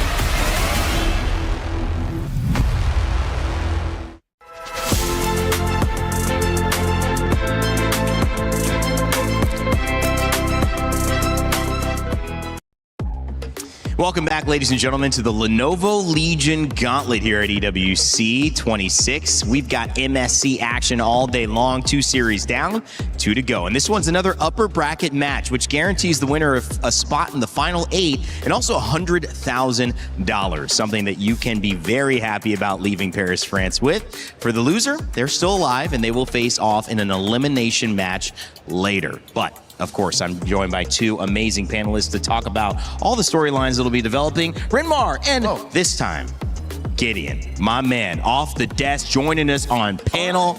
I'm gonna start with you. How you feeling, brother? I'm feeling really good. You know, these past couple of days have been really interesting, seeing some of the highest highs for some of these teams, the lowest lows at the same time. So I really got a good scale to what's been going on, at least on the ground, for a lot of these players. Bryn Mawr, too, this has been a game where we've seen developments across the scene, these 2 series. Yeah. I mean, that first game between YG and Pro, 30 minutes, longest game of the tournament. We've seen some mistakes. We've seen some great drafts. A lot to talk about. Oh, yeah, definitely. And still the meta is so wide open. Like, a lot of people were wondering, hey, could we get, like the global ban and picks? We don't need it in this meta. There's so many options, so many permutations to consider. And at the same time, it translates to some really great action as well. It's not just all about the picks, it's all about the drafts. Teams are balling out this MSC. Yeah, I mean, this is honestly a tournament that to me has given us a little bit of a surprise, Gideon. But it's continued to kind of balance out, in my opinion. Have you felt that we've like caught our footing here, or do you feel like there's a little bit more to go? I think there's a lot more to go, actually, because especially when you're casting the first couple of days, you're expecting a lot of these teams to come in with their comfort picks first, put their best foot forwards, make sure they get the games that they're looking to win, and then solidify their lead. However, I think we've seen that as of right now, the meta is way more open, as Renmar mentioned, and a lot of the draft starters, they're not linear anymore. And I think that's the biggest problem. A lot of these teams here today are still adapting from the day before. We've already seen 2 different variations as we've seen the past couple of 3 games. It's great. Adapt to the adaptation and just keep going. We'll see what mutation of this meta shows up. And speaking of what mutation shows up, because that's benefiting certain teams that are ahead of the curve. If you are ahead of the curve in terms of your win, the upper bracket is not settled once you get there. It's settled how you get there. So if you are one of the teams like we just saw, Yango and Galacticos making it to our upper bracket, you're going to have a total time that it took to win your games. That total time will be compared against the other 4 teams that make it 2-0 without losing a game. And the fastest total game winning time will have the first pick of the other 4 teams that qualify, having had a loss 2-1 in our elimination matches, who they want to play in the knockout stages. So essentially, you get the fastest time, you win the fastest, you're going to have your first pick of who you want to play in your quarterfinal. The lowest time is going to be given their quarterfinal in the 4th position, which Renmar means there's another layer of drama, spice here in France for MSC. Yeah, and it fits the meta so well because teams are encouraged to go faster. Teams are encouraged to not really wait for a certain point for their winning condition. They want to get their winning condition as early as Turtle 1, as early as the first few kills in the first 3 to 4 minutes of the game, and then you snowball from there. All right, well, it's time to bring up our Crunchyroll story of the day. And of course, when you take a look at it, this gives us some nice highlights. But this one is done with the GOAT, now with the Sky King. We've seen Carl TZ and Team Liquid, the GOAT, find their way into an elimination game. Maybe something that they'll be able to work on. We'll find out in just 1 series from now. But it is up to the Sky King here on this stage to prove that he has maybe the main narrative in this tournament. Yeah, because now people are looking at TNZ based off all of the rumors and the scrims, quotes from the players. They're all looking at TNZ as the best jungler right now at MSC. Well, you can ask Niall. Niall would say, well, I'm number 1. Yeah. But a lot of other players would definitely say TNZ. And yeah, it's interesting in the meta, in an MSC where you have Carl TZ, Sekais, Kyrie, Kyle TZ, all these fantastic junglers around the world. TNZ, who's always made a name for himself every international, now it's much more obvious that you really have to watch out for TNZ. He might just be the hitman here. He's already found 1 headshot already on Carl, and I mean, luckily, you know, there's still a second chance for Team Liquid side, but I think against the Sky Kings, until we see Kyrie on that Boxia, he might have a shot, he might not have a shot. I want to see how they force it in a meta like this that's so rigid. One of the interesting things about these 2 teams, and we saw it before, is that everybody had a game plan that worked. We saw a lot of 2-0s in these upper bracket runs to get here, and Aurora Gaming was no different. But Onyx has had their own traveling fan base. They have had some incredible moments with this roster. But Aurora is not anybody that you can just sit back and say, okay, let's show up and play. You actually almost have to expect the unexpected, Renmar. Yeah, that's what I'm expecting. The unexpected. I want to see a very tailored draft again. We saw the Rafael in mid lane the last time from them. I want to see if they have something like that prepared for Onyx. Did Coach Midnight and the team come up with something very specific to deal with the Sky Kings? All right, well, Onyx Esports, let's take a look at that roster that's showing up as well. We've got a chance to see Lutpi, we've got Kyrie, and one of the main stars of this, Kelra. I mean, Mog is an understatement for that guy. Had a great interview. The fans were cheering for Onyx. Let's hear a little bit more about them before this day's match. ENTRÁ here, and we are now with the Gold Lane Standard, Kelra. Hello, everyone. You're still the Gold Lane Standard, right? No. What? What do you mean, no? For me, the real gold standard is OHEB. Still OHEB. Okay, still OHEB. Still OHEB, all right. But you know, you are still a very strong gold laner. I think a lot of people still consider you the gold lane standard as well. And you're up against a very tough opponent too as well. Yeah. I heard in scrims they're very strong. Is that true, or is Aurora strong in scrims? 100% true. True. It's 100% true that 100%. Aurora is very strong in scrim. Why? What makes them so strong, Kelra? For me, it's because of Chancy and also Rosa. They give Chancy more space in game and their aggressiveness. Speaking of Rosa on the Selena last year at MSC, I know you're under a different banner, you're under Onyx PH, but they beat you in groups. Yeah, I want to take my revenge with Kyrie right now. Take your revenge with Kyrie against Aurora. Yeah. You have something to say to them? Oh, just good luck and have fun. Chancy, let's play basketball after this match. And Lunar, let's play basketball again. Again? So you played basketball already together? Way back in M6. Oh, who won? Okay, I think he lost. He won. I won. Okay, Kelra won. But what about this match? Who's gonna win? Let's see. Be humble. Sit down. Earlier on, you mentioned Kyrie. What? Do you think Kyrie is on par with Tianzi in the jungle position? Kyrie, Chancy. Okay, so Kyrie's better than Tianzi. But a little bit. Okay, little bit. So, coming into this, you're confident? 100% confident. Is there going to be a challenge for you? Yes. There is a challenge. What's the challenge? Chancy's Hirara. Oh, Tianzi's Hirara. I don't think that's going to be let through. So, good luck, Kelra. Thank you for this interview. We're going to throw it over back to you guys. I would have loved to see that basketball match. We have a court here at EWC. Yeah. I mean, we can get some shots up. Hopefully, they got to watch out. Kelra is really good at shooting three-pointers. Yeah. The humility was there, though. He didn't want to say that he was the winner, but he had to correct Eterna, right? Yeah. He had to correct her. I also love the fact that he only talks in statements. It's just factual every single time. He doesn't pose. He doesn't give you any kind of space to be like, oh, yeah, I'm going to... No. This is it. That's it. I love that confidence. Yeah, and strangely enough, even though he hasn't been with King Kong and the team for some time, he sounds a lot more like King Kong now. Or maybe they sound like each other. I'm not sure.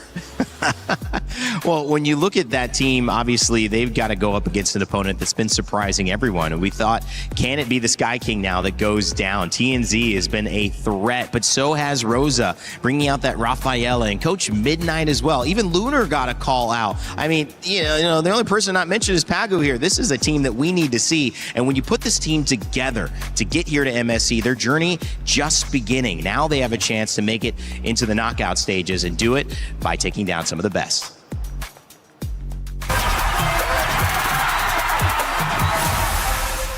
BTC sezon 7 Türkiye şampiyonu Aurora Esports oluyor.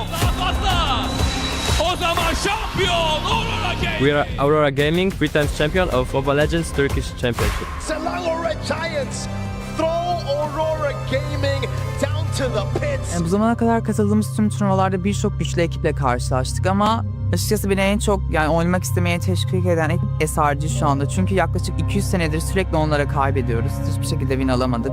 For us, it's hard to beat SRG because they used to adapt a bit better than us. I hope this time it will be different.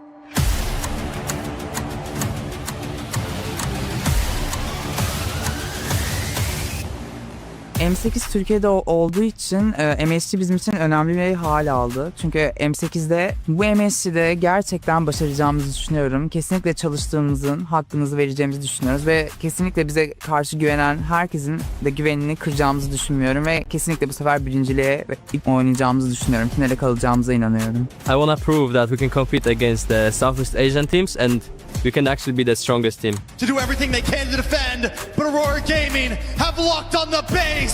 What can they do against this force of nature? The upset of the day happens. The champions go down. To all the fans around the world, Aurora fans, we want to prove that we are very strong and we want to make you guys proud. So keep supporting us, guys, and keep watching. Well, Turkey very, very happy with that result. Aurora Gaming looking to continue. Rinmar, with everyone knowing you're putting up a surprise, I mean, can you keep surprising people? I still think we can, and I still think they can, but for a lot of people, I feel like if this was at any point in time, it would be very Onyx-sided. But I think it's one of the first rare times where we've seen Aurora Gaming is leading a prediction against Onyx. I think there's amazing. It's some really good arguments here. I think that this is one of the few times that Aurora Gaming are coming into this with the perfect storm.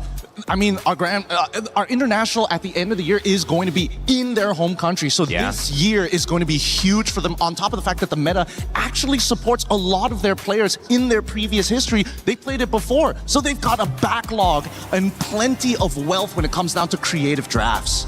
That M Series being held in Turkey. What a great place. To stop off normally when we head to Riyadh. However, this time around, it's all Paris, France. Aurora Gaming representing Turkey A, trying to keep surprising their opponents, and they'll face off against Onyx, who want to represent not only the yellow, not only the fans here in the building, but their shot at taking down the team that looks untouchable. Will Kelra really claim the gold standard in this matchup? Because if he's going to do so, it puts Onyx in a dangerous position. Getting ready for our third series of the day, $100,000 and a spot in the top 8 knockout round on the line. It is Onyx versus Aurora Gaming, both 2-0. Somebody's going to lose, so let's kick it off.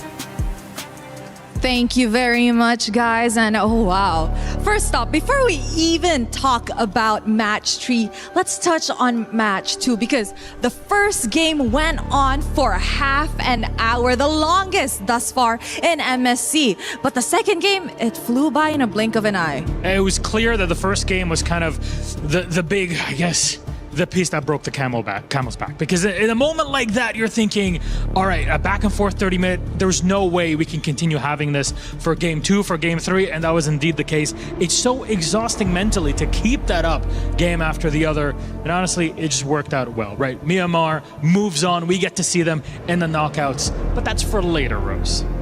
Because now, in the present, we are gonna be watching the third match of the day, where we will see the Sky Kings going up against Aurora Gaming. So ladies and gentlemen, join me in welcoming Onyx!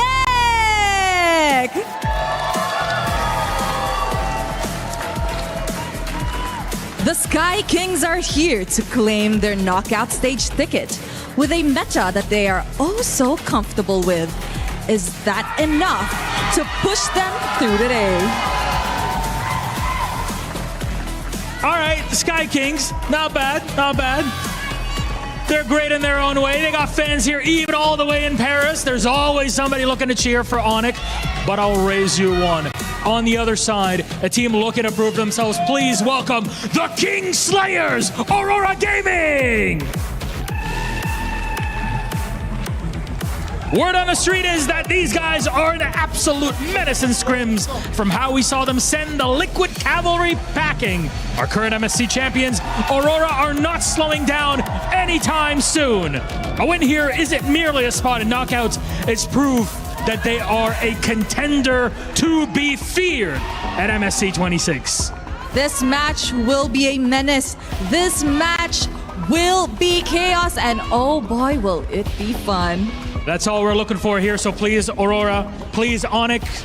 My friends, you may place your keys, take your seats, and captains, remember, quick handshake before getting this one. Rose, if you ask me, this could even be a final in its own right, and we're gonna get here. There we go, respect between both of our teams. Let's see, will it be the Sky Kings? Will it be the King Slayers? Our panel, break it down.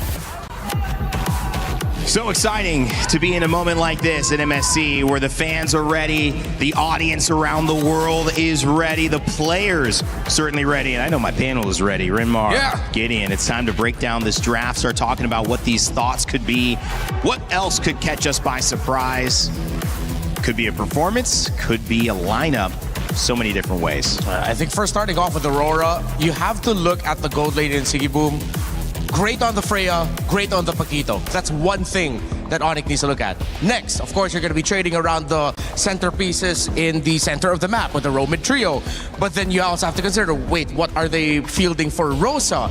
Are they really gonna go on with the rumors that we've been hearing that there are some teams still considering fighters even in the mid lane and then just shifting around there? Is that a knockouts thing? Is that gonna be a group stage thing? We don't know. It seems like the more we talk about the draft and consider the permutations, it's more difficult for Onyx to think about Aurora. I agree, but we have to listen to, what not only the fans have said, but what we have on data so far. So far, the permutations when it comes down to that mid trio has been devastating. Do you attack the jungle? Do you start attacking the supports? The big Belleric Atlas Valentina trade is still up in the air, and I think right now Coach Midnight is already thinking about it in his head. How could I either blind pick or have flex picks in that particular area to keep teams on their toes? 2 champions, 1 pick. Make sure to grab your My Champions pick in game right now. 5 winners, 10,000 diamonds each. Scan that QR code. Events live until July 27th. Good points they're getting in as well. I mean, talking about that Atlas and that Valentina conversation. Also, I think it's just a matter of how far do you go into the assassin pool, because we started off with Hirara and Ling, and then we started getting Hirara Ling bans, and now we've gone into sometimes Marcel's, which has a 100% win rate after being let through 5 times, to the Fannies being much more allowed versus they were banned earlier on. And we're even seeing YSSs, which have a 100% loss rate every single time. So Gideon, I think, still trying to figure it out on that backside of the assassin bans too. Well, I think the backside of the assassin bans, it really just boils down to whether or not Hirara is in play or not. I think Yi Shin into the Ling has been a matchup that a lot of these junglers have faced off before in previous metas, that it becomes somewhat a little bit more comfortable. And honestly, the matchup hasn't really changed in terms of item progression or even power spikes. But is it tempo? Is that the problem? I'm glad you mentioned this. I'm looking at Remar. Both of us agree. It's all about tempo. That's why everybody is looking to pull yourself together on that flicker, just to make sure you're just 1 second faster, just 1 moment quicker to catch you off guard. I could be in the club, though, that is asking, may we no longer see Claudes in the YSSs? I don't know, it's just not doing it for me in this meta. The YSS feels cursed. The Claude has less than a 30% win rate right now with multiple picks, and there are 2 very talented gold laners in this matchup. You have Kellera, you have Siggy Boob. I know they could do a fantastic job with the Claude, but I feel like in this meta, it's such a dangerous spot for him right now. Hell, even Onyx was able to bring back a Granger and make that work. I'd rather see that right now instead of the Claude. Well, these early bans are going to set the tone, and what they've done is answer at least one question. Marcel, not allowed. Neither is Atlas or Hirara or Zushin or Paquito, which has been kind of a flex potential gold lane or EXP laner that's picked up in that second phase most often. Atlas a first pick, so is Marcel, and obviously Hirara. So it leaves some things open, Gideon. What's your thought? This is an interesting opener, because from the get-go, I think that JWay has already figured out, hey, we want to make sure that we can, start to alter some of these matchups. As much as Midnight is saying, you know what, the Belleric Atlas trade, CW is telling them, you know what, let's take it 1 step further, right? We're going to get rid of Hirara. Now, do you want Ling or Freya? This time they go for Fanny, but that just means that it's less likely for them to go for the double fighters. Yeah. So let's see now where Onyx will be putting the pressure on. They don't need to pick the Ling right away. That could show up with a red 3. Just don't consider the long time to carries anymore. No more long farming. Go fast as well. Something maybe to make it comfortable at the center of the map. I mean, we've seen some surprise Selena, surprise early Chose as well from both Vitality and Onyx in the past. Whoa, they picked it up right away. They didn't need to wait, and then they went ahead and picked up the Eudora. I thought they'd want to pick up maybe one of their roamers already.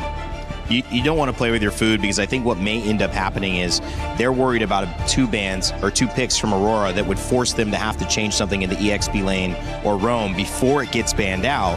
And so they're prioritizing having the Ling just to be safe. You're killing it. You're killing it, Raina. You're absolutely right. And now instantly we see from Aurora's side, right? They're still going to try and fight for that tempo. And a lot of it is really going to boil down to how fast you can actually clear that mid wave. Now we have Selena, probably going to have Season Hunter as well to kind of speed up the leash. So not only are they going to get that Fanny like extra fast coming out of that jungle looking for a gank, but at the same time, at least with the Selena, you have that vision of where they're going to move without having to commit too much. Yeah, this is MSC 2026, not 2025, right? It's Kellera in Onyx going up against Fanny and Selena. I saw this last year already. That was the matchup that was getting referred to in the interview with Kellera, wherein it was Aurora then who were able to surprise Onyx Philippines that time. Were they ready for this to show up already? Because it feels like you're just getting reminded of the ghosts of your pasts.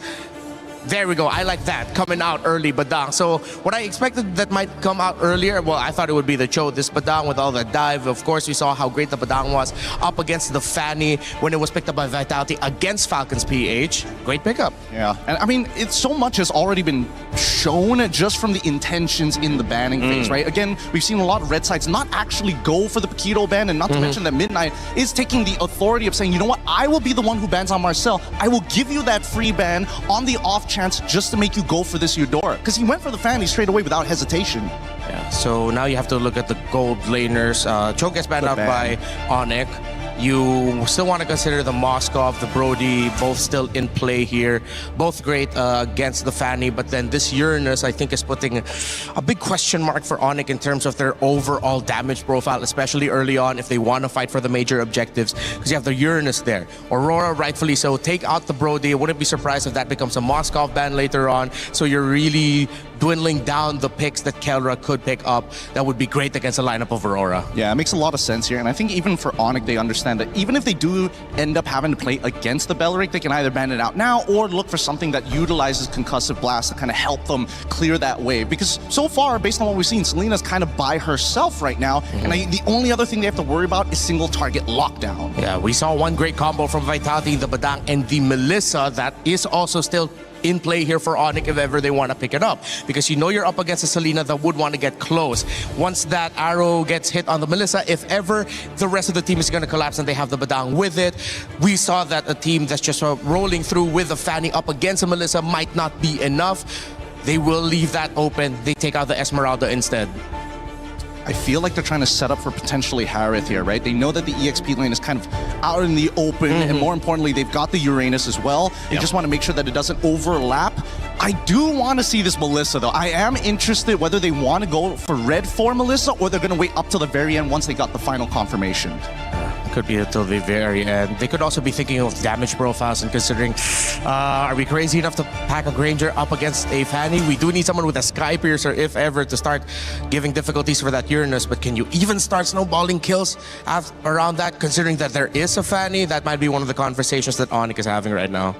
It's early game stuff, but like, I'm thinking about the late game as well, because at this point, now Melissa doesn't really have much contention anymore. I don't think there's actually a quote-unquote winning matchup, thanks to, you know, CW getting rid of both Freya alongside with the Paquito, forcing Aurora to kind of play, you know what, we got to start team fighting, but majority of the heroes don't scale, and there's the Harith. They needed that to match up with the Melissa. Minotaur as well, very good at the initiation. We'll see if they have enough peel, and that's the conversation too going on the side of Onyx. What are they going to bring to round out this lineup? I'm thinking maybe an Alice would be their last best bet. Alice versus Uranus in lane, and then you also have the AoEs to mess up with the Harith. If ever, wherever the Minoan Fury is, that's where you drop your Throne of Ruin so that the team fighting is a little bit more awkward for Aurora. I do like the Harith and Minotaur getting picked last. It's one of the heroes that, despite you not having a ladder reach, Minotaur covers a lot of space with the Minoan Fury that would make Melissa quite troubled but not countered. Yeah, I think there's also an argument for, you know, even Phoveus to a certain degree, right? Do you want to have a strong side lane or a weak side lane or something that is contestable? And it looks like they actually want to go for something contestable, right? Interesting. They want to fight, they want to engage, they have it all in this package within Sora. Wow. Honestly, looking at the lineup, you could cover up the names and it would be hard to tell who's who. Except so far, Melissa has just been great so far in this tournament that it's hard for me to lean away from the Onyx draft. Maybe it's really just because of the Melissa's record right now that I'm favoring theirs a little bit more. But don't get me wrong, Aurora has answers. Well, this is going to be a matchup between the jungle and really between all the roles here, whether it's Kyrie or TNZ or whether you got Kelra and Siggy Boom. It's a matchup of even coaches and minds and maybe just the leading edge to MSC. Who knows what to play a little bit better than their opponents. Both teams have knocked anybody who's challenged them back down to the floor. One of them will take their first blow today. One will move on into the knockout stage. Let's get it started and send it over to your casters. Thank you so much, panel. Here we go. This is the most anticipated match of the day. It's the battle for knockout stage. One whole match, could be 3 full games of this incredible matchup to send us one team to the top 8, the last one. I mean, Aurora has just shot into the limelight And now they're going up against another huge, fierce opponent, Onyx. Another favorite for this event. Can Aurora take them down, or will Onyx show that they are still champions in their own right? TNZ early on already. Trying to go in. Whoa! A lot of damage. TNZ falls. First blood over to Kyrie. Maybe biting off a little bit more than he can chew. That was very much TNZ-esque, but not the TNZ you would expect here after that match against TLPH, where we saw such a clean TNZ.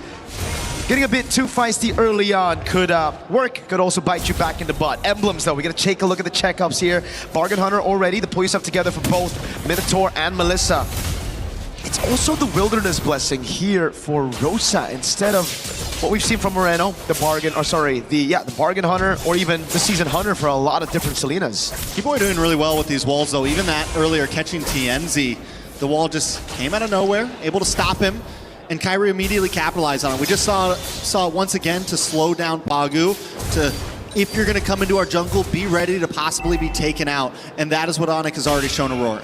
We got to take a look at the bigger picture as well, though, for Aurora. They have the 2 lethal ignitions. One burst, one good arrow could send Onyx back a lot, but I think Onyx just have the counters here. Missile arrow. Speaking of arrows, a lot of damage on a Keyboy.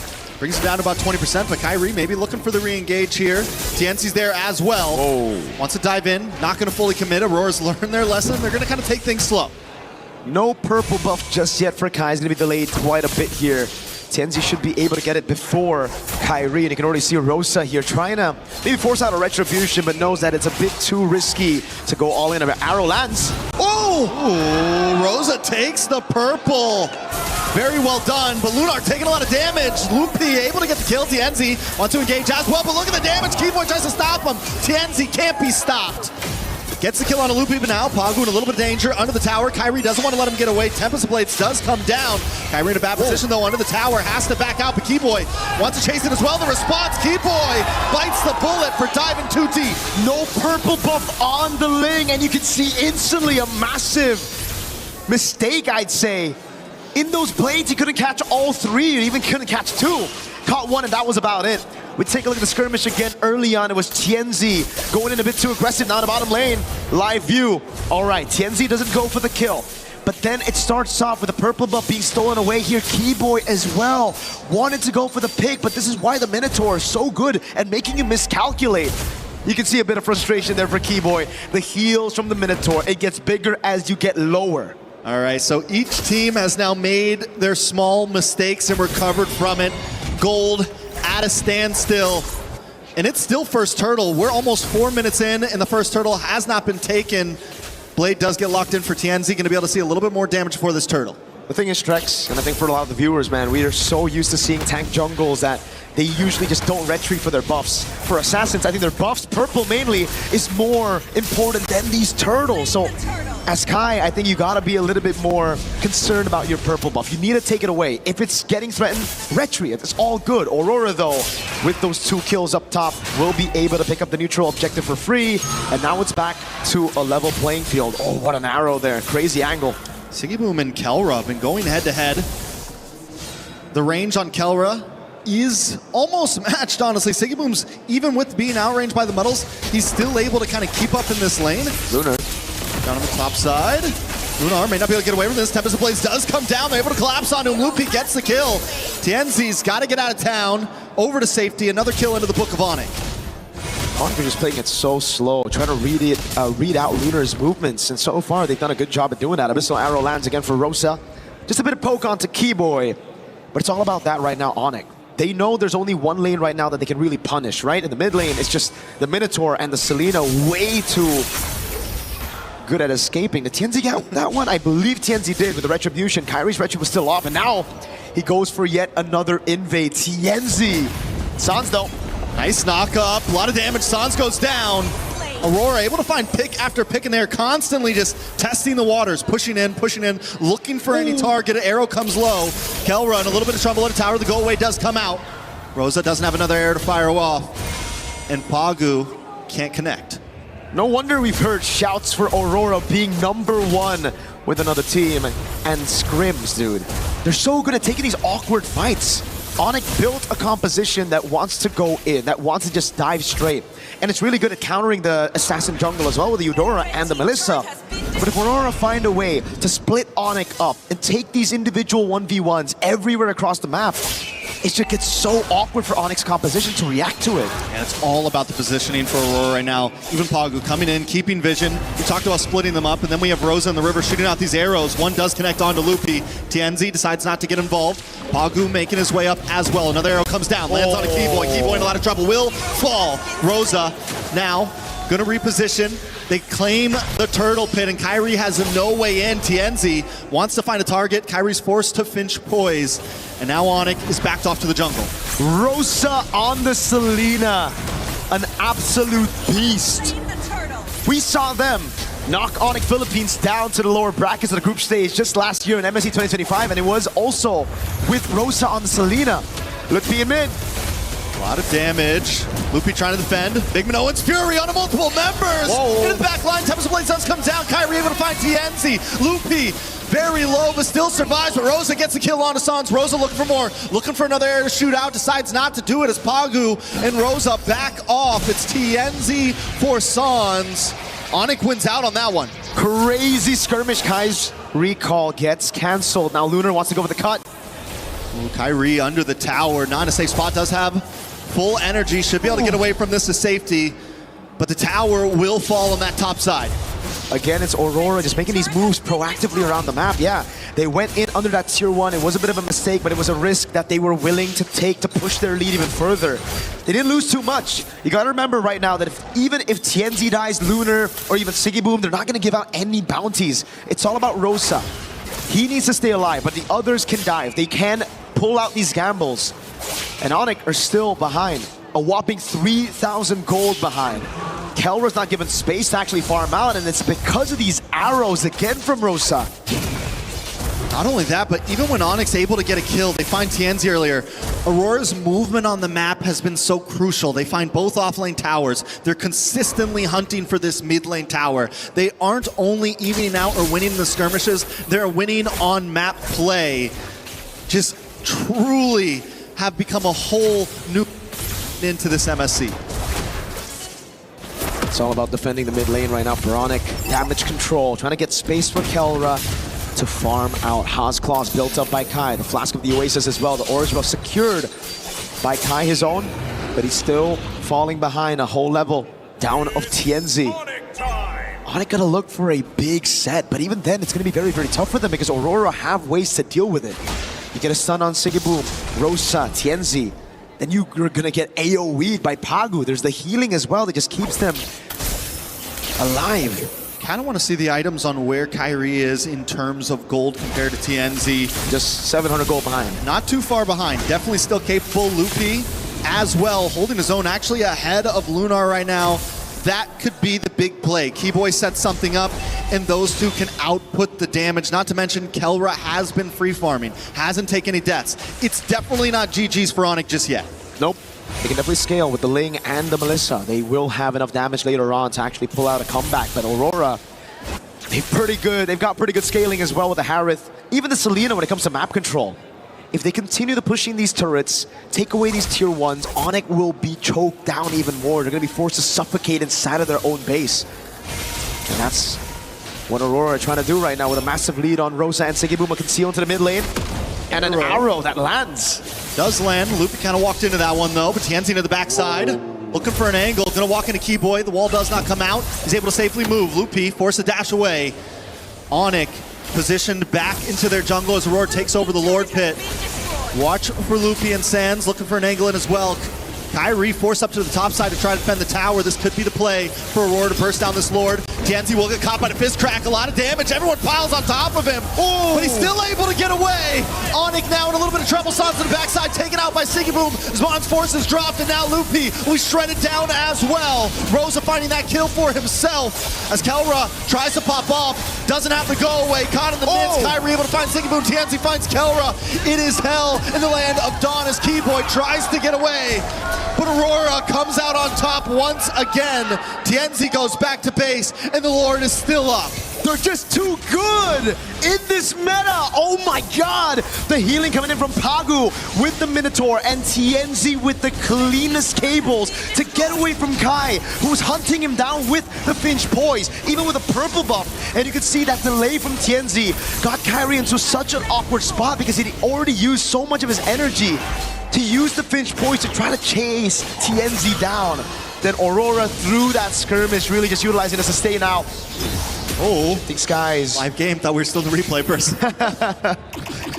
These fights have been phenomenal. Great steal by Kai though.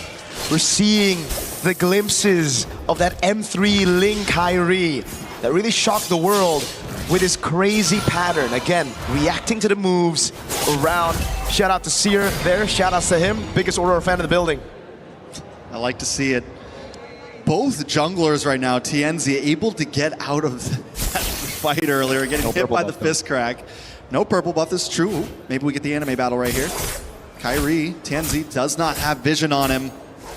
He's gonna go back to safety. Kyrie's not gonna force it, he's just, I mean, they know. Either one to probably, oh wait, no, TNZ's like, let's do it. Back in the mid side, a little bit of damage, they're able to take the tower. An intense game of MLBB with the Lord still up top. Aurora taking things slow. Abyssal Arrow lands onto Kelra. Not gonna bait out any of those battle spells just yet. Kyrie sent into the bottom lane again. 2 holy shields. Oh, it's down right in the 12th minute. Very well done. Lupi takes a lot of damage, forces the dash back. Pagu comes in with a big Minoan's Fury. Able to get the pop off. TNZ finds Lupi into the backside. Kelra and Keyboy also taking a lot of damage as Siggy Boom drops in. More damage onto Kyrie now. Kyrie looking for an angle, and as Kelra gets free shots from the backside, the Lord has broken through. Aurora decides to back off. Lunar still keeping vision as the rest of the team moves back, waiting for the next wave. There's no mid side. They're waiting for that minion to drop. Onyx has lost an inhibitor as another wave comes crashing down the mid. These arrows are landing like it's a point-click stun. Suns! TNZ takes him out. Kelra forced the dash back. They've broken through. Still 2 towers on the bat side, but Aurora doesn't want to let up just yet. Lunar backs off. Rosa keeping an angle, waiting for those arrows to come through. And this is what I was talking about, man. Aurora, they have the scaling when it comes to map control, especially if they get these turrets. Another arrow lands on Kelra. Mans has no damage on minions right now, and the Abyssal Arrow will just constantly keep on coming, as they're gonna have to react to Pagu Lunar up front, and then the arrows. Lupi. On-Sports does drop. Siggy Boom wants to go in. The arrow puts out a lot of damage on Lupi. Another arrow drops, and Keyboy drops as well. Siggy Boom with a double kill. TNZ under the tower. Sans has no way to escape. It's Kyrie against the world, along with Kelra. But the damage is just too much. Rose into the back line. He wants Kelra. The go away comes out. He dashes back. Aurora not done just yet. They got one more inhibitor, and Siggy Boom finds Kelra. Aurora Gaming under the tower, take out Onyx and take game number 1. Rosa on the Selena, an absolute masterclass from Aurora Gaming. We've heard the shouts. We've heard the rumors of how strong they were in scrims, and they're doing it, they're pulling it off on stage. Clearly the number 1 thus far. Aurora Gaming just looks better and better every game we see them play. Dude, it looked like Rosa was playing with Eudora's second skill with the range of Selena. It's definitely disgusting at this point. And every one of them, you've got Rosa, Siggy Boom, played an amazing game up against the gold standard. TNZ, even after taking deaths early on, was able to pull through and still be a menace. Midnight Parating Handa. We're gonna throw it back again. Towards us. Yeah, towards us. Towards maybe a few words from our boys. What do you think about the early game though, right? A few mistakes. TNZ went in a bit too aggressively onto those waves, onto the creep up top. They took a fight under tier 1. But then everything just fell in place. Aurora continues to surprise us. And I think after this match, we can no longer be surprised. We just have to know that Aurora is the real deal at this point. They are aiming for not just a top 8 finish, they're aiming for a finals right now. Still 2 games to go, though. Onic played a good start, honestly. Keyboy was able to do well in a few moments. Everyone kind of had their moments. But Rosa on that Selena, even at the end here, just hanging out, knowing that even if I don't get the kill, I am a nuisance with these arrows. Is it crazy to say, but this team gives me vibes that I haven't seen in a long time. Prime Onic Philippines of M6 vibes, no? Okay. No? I see, like M6 Onic Philippines when Kelro was on the team, finally gets the World Championship. I think Aurora Turkey, though, still has like so much of their own identity. Like, they do. They really do. Rafael Amid. Rafael, that's what I'm saying. They're still able to pull some of these crazy picks. It's the same Aurora that I feel like we've always been seeing. It's just more polished and better. That's crazy to say, right? Because all this time, it always just feels like Aurora, they've been good. They've been kind of like creating the meta here and there. They were the ones that started the Harley as well at M7. But they were always so close, yet so far from being a top team. By top, I mean top 2. Because clearly, I think in the world, they're always going to be rated as like a top 4, top 8 kind of team. They will always be the ones to make it to knockout stage. But now they look elite. They look like monsters. I'm speechless, honestly, by it, because I think a lot of us came to this day wondering, was the other day just a fluke? No. I mean, we heard good things about Aurora, but can they keep it up, right? Can they take out not just a Filipino region dominance, but also a Indonesian dominant team? And they have now defeated both. Damn. I mean, I'm stoked to see it, man. I always love to see these new regions, you know, pop off. Earlier, Yangon Galacticos, off of a disappointing M7 run, doing a really good job and now making it to the knockout stage already, being one of the first 4 teams to qualify into that top 8. Now Aurora going through, I think, the hardest first 2 matches you could expect from a team in the group stage, going up against TLPH in their first match and then having to meet up against Onic ID. Speaking of Onic, though. Speaking of Onic, we have a guy. I think we have a guest. We have a guy, a dude. You know him? I've heard of him. You know him? I don't think I've ever done an interview with him before. That's cool. Oh, there Hello. he is. My guy, King Kong. How you doing, Hello, bro? guys. Hello. What's up? What's up? What's up? King Kong, first question, man. Instantly, I gotta ask you this question, right? You see the meta right now. You see all these assassins. You see the Selena in mid. How sad is it that you're not here, dude? Because it really feels like it's your meta. Very, very sad. I bring that up first. I gotta bring that up first. Playing assassins. What would you have done in the meta, though? Like, would you have dominated this scene? I don't know. I guess we'll never know. I guess we'll never know. Any tips for, you know, the sister team, the brother team, Onic? You know, did you watch that game? How are we feeling about it? What went wrong? Oh yeah, I watched. Give us your Game viewpoint. 1.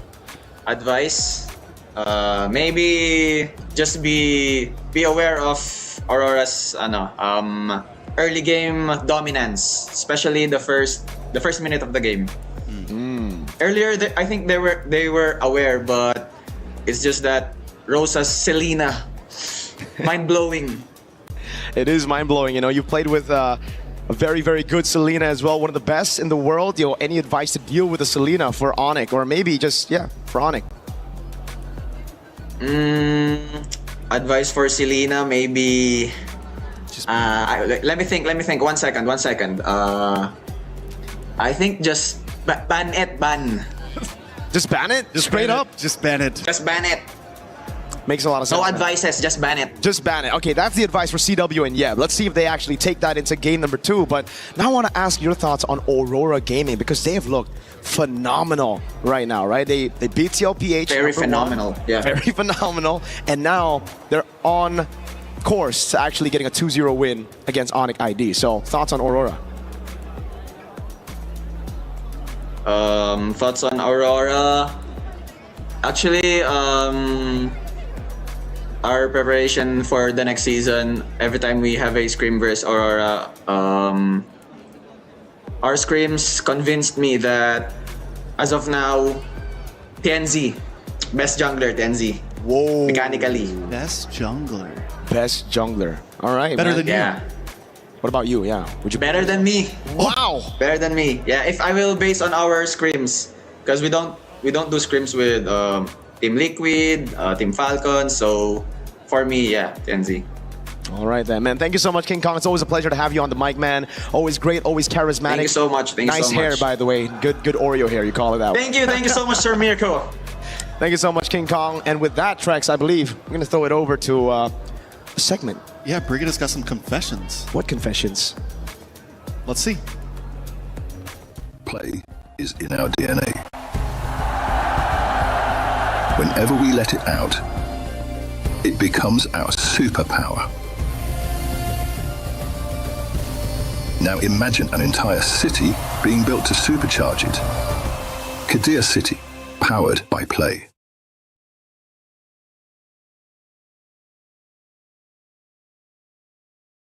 This is Confessions with Brigida. Brigida, I have been told that you are the nicest member of talent, so I've got to go easy on you. Is that just is it all just a bit of is it fake, or are you actually? I don't think so, or it's probably because I'm a bit quiet, honestly. Okay. So they probably associate it with being nice, but at the same time, I think I'm nice. You seem nice to me. I've known you for 3 days, and you seem lovely, which makes this even harder. Okay. I need to use my hand for this one. What does this mean to you? This means a little. Like when you try to use body language, right? You say, oh yeah, it's a little. But does it not have reference to something in particular? Yes, it does. It does. It's, I think, referencing a birthday greeting photo I made with someone. Yeah. So I was making a pose. That's the reference, Chris. But what did I don't understand why. What did this have to do with anything? Same question. I don't know how it got so big. It was just a birthday greeting. Right? Right. Right. Right. Right. So I hear. I heard Khalid has a new name for his ultimate as well. What is going on? Where are these questions coming from? No, he did not change his ultimate name. It's still Raging Sandstorm. Check it again. Make sure you got it right. Raging Sandstorm. Okay. Okay. Who's your favorite minion? This is so... Okay, my favorite minion right now... it's See, Bob. I don't know them. You're going to have to explain. Bob. Or maybe Henry. Or James. Since the new movie just came out, guys. Please check it out. Wow. We're not promoting movies here, okay? We're not doing that. Okay. It's not what we do. I heard you're a big BTS fan. No. I'm not. I like girl groups. I like Twice. I like La Seraphim. I like aespa. I like ITZY. I like Eugene's. It says that you look like Momo? Do I? I probably haven't checked. I don't know. Yeah, but that's an honor to be considered someone who looks like her. She is my bias. So I probably try, or my makeup is probably inspired from her. I maybe need to start redoing my makeup to make me look like somebody. I can do it.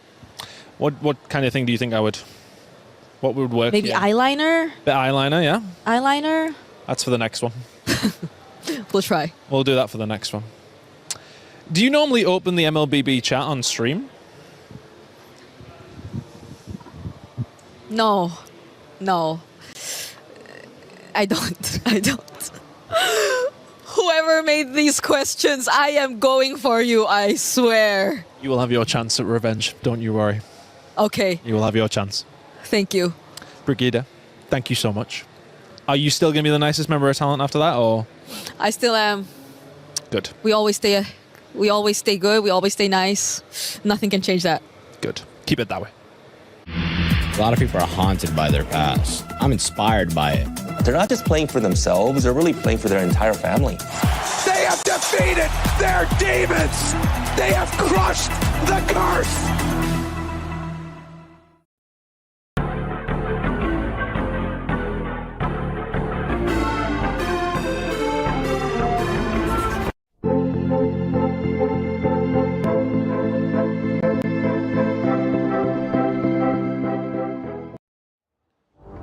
Welcome